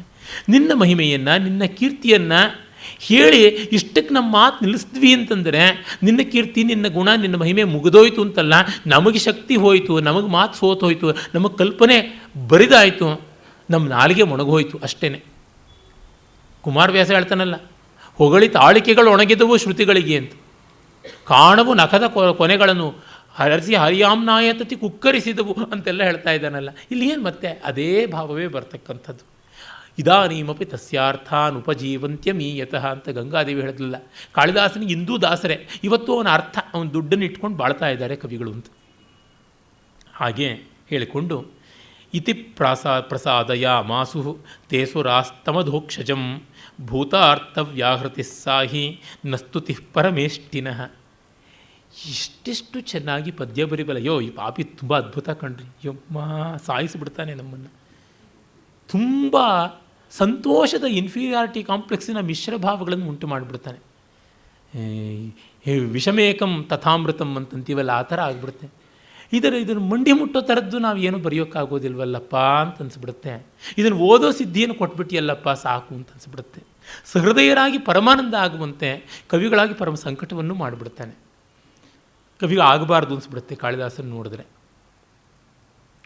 ಹೀಗೆ ಪರಮಾತ್ಮನನ್ನು ದೇವತೆಗಳು ಸುಪ್ರೀತಗೊಳಿಸ್ತಾರೆ. ಯಾರನ್ನ? ಅಧೋಕ್ಷಜನನ್ನು ಅಂತ. ಅಧೋಕ್ಷಜ ಅಂತಂದರೆ ಒಂದು ಕೆಟ್ಟ ಕಥೆಯನ್ನು ಹೇಳ್ತಾರೆ. ಬ್ರಹ್ಮ ಮತ್ತು ವಿಷ್ಣುಗಳಿಗೆ ಸ್ಪರ್ಧೆ ಬಂದುಬಿಡ್ತು. ಆಗ ಬ್ರಹ್ಮ ವಿಷ್ಣುವಿನ ಒಳಗೆ ಹೋದಾಗ ಎಲ್ಲಿಯೂ ಅವನಿಗೆ ಹೊರಗಡೆಗೆ ಬರೋಕ್ಕೆ ಅವಕಾಶ ಇಲ್ಲದೆ ಇದ್ದಾಗ ನಾಭಿಯ ಮೂಲಕವಾಗಿ ಹೊರಟು ಬಂದ ಅಂತ ಹೇಳ್ಬಿಟ್ಟಿದ್ದುನುವೆ. ವಿಷ್ಣು ಅದೇ ರೀತಿಯಾಗಿ ಅಧೋದ್ವಾರದಿಂದ ಹೊರಗೆ ಬಂದ, ಅದಕ್ಕೆ ಅಧೋಕ್ಷಜ ಆದ ಅಂತ ಬರ್ಬರ ಕಥೆ. ಆದರೆ ನನಗೆ ಅನ್ನಿಸ್ತಕ್ಕಂಥದ್ದು ಅಧಃಕೃತಾನಿ ಅಕ್ಷಾನಿ ಯಸ್ಮಾತ್ ತಸ್ಮಾತ್ ಜಾತಃ ಅಧೋಕ್ಷಜ ಅನ್ನುವಂಥ ಮಾತು. ಅಂದರೆ ಎಲ್ಲಿ ಇಂದ್ರಿಯಗಳೆಲ್ಲ ತಿರಸ್ಕೃತವಾಯಿತೋ ಅಂಥ ನೆಲೆಯಿಂದ ಹುಟ್ಟಿದವನು ಅಂತ. ಇವನ ಹುಟ್ಟು ಅತೀಂದ್ರಿಯವಾದದ್ದು ಅಂತ. ಅಧಃಕೃತಾನಿ ಅಕ್ಷಾನಿ ಇಂದ್ರಿಯಾಣಿ ಯಸ್ಮಾತ್ ತಸ್ಮಾತ್ ಜಾತಃ. ಎಲ್ಲಿ ಯಾವ ಇಂದ್ರಿಯಗಳ ಮೂಲಕ ಹುಟ್ಟುವುದಕ್ಕೆ ಅವಕಾಶವೇ ಇಲ್ಲ. ಮನಸ್ಸು ಒಂದು ಇಂದ್ರಿಯ, ಮಾತು ಒಂದು ಇಂದ್ರಿಯ, ಈ ಎಲ್ಲಕ್ಕೂ ಮೀರಿದಂಥವನು ಅತೀಂದ್ರಿಯ ಅನ್ನುವಂಥದ್ದೇನೆ. ನಿನಗೇನಾದರೂ ಹುಟ್ಟಿದರೆ ಅದು ಯಾವ ಇಂದ್ರಿಯಗಳ ಮೂಲಕವೂ ಆದದ್ದಲ್ಲ ಅಂತನೂ ತೋರ್ಪಡಿಸುವಂಥ ರೀತಿಯಲ್ಲಿ ಹಾಗೆ ಇರುವಂಥವನು ಅಧೋಕ್ಷಜ ಅನ್ನುವುದು ಅರ್ಥವಾಗಿರಬೇಕು ಅಂತ ನನಗನ್ನಿಸುತ್ತದೆ. ಹೀಗೆ ಅವನನ್ನು ಭೂತಾರ್ಥ ವ್ಯಾಹೃತಿಸ್ಸಾಹಿ ಸ್ತುತಿ ನ ಪರಮೇಷ್ಠಿನಃ. ಭೂತಾರ್ಥ ವ್ಯಾಹೃತಿ ಅಂತಂದರೆ ಸತ್ಯದ ಮಾತೆ ಹೊರತು ಸ್ತುತಿಯಾಗಿರಲಿಲ್ಲ ಅಂತ. ನಮ್ಮಲ್ಲಿ ಸ್ತುತಿ ಪ್ರಶಂಸಾ ಅಂತ ಎರಡು ಉಂಟು. ಪ್ರಶಂಸಾ ಅಂತಂದರೆ ಹೊಗಳಿಕೆ ಇಲ್ಲದ್ದನ್ನು, ಅವಿದ್ಯಮಾನ ಗುಣಕೀರ್ತನಂ ಪ್ರಶಂಸಾ, ವಿದ್ಯಮಾನ ಗುಣಕೀರ್ತನಂ ಸ್ತುತಿ ಸ್ತವ ಅಂತ. ಇರುವ ಗುಣವನ್ನೇ ಹೇಳಿದ್ರೆ ಅದು ಸ್ತುತಿ ಸ್ತವ ಆಗುತ್ತೆ. ಇಲ್ಲದೇ ಇರೋದನ್ನೆಲ್ಲ ಸೇರಿಸ್ಕೊಂಡು ಹೇಳಿದ್ರೆ ಪ್ರಶಂಸೆ ಆಗುತ್ತೆ. ಇನ್ಮೇಲೆ ಎಚ್ಚರವಾಗಿರಿ, ನಿಮ್ಮನ್ನು ತುಂಬ ಪ್ರಶಂಸೆ ಮಾಡಿದ್ರು ಅಂದರೆ ಏನೋ ಅಪಾಯ ಇದೆ ಅಂತ ಅರ್ಥ.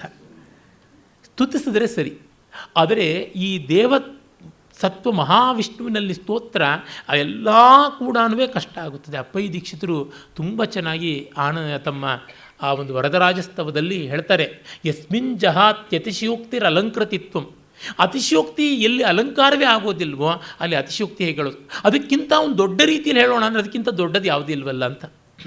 ಮತ್ತು ಹೀನೋಪಮಾತ್ವ ಉಪಮೈತಿ ಸಮುಪೈತಿ ಉಪಮಾ ಸಮಸ್ತ. ಇನ್ನು ಎಲ್ಲ ಉಪಮೆಗಳು ಹೀನೋಪಮೆ ಆಗುತ್ತೆ. ವಸ್ತುತಃ ಹೋಲಿಕೆ ಕೊಡಬೇಕಾಗಿದ್ದು ದೊಡ್ಡದಾಗಿ ಕೊಡಬೇಕು. ಇವ್ರ ಮುಖ ಕಮಲದಂತೆ ಇರಬೇಕು ಅಂತ ಹೇಳಬೇಕು. ಅದಕ್ಕೆ ಬದಲಾಗಿ ಇವ್ರ ಮುಖ ಆಗಷ್ಟೇ ತೊಳೆದಿರ್ತಕ್ಕಂಥ ಸ್ಟೀಲ್ ಪ್ಲೇಟ್ ಹಂಗಿತ್ತು ಅಂತಂದರೆ ಆಗೋದಿಲ್ಲ.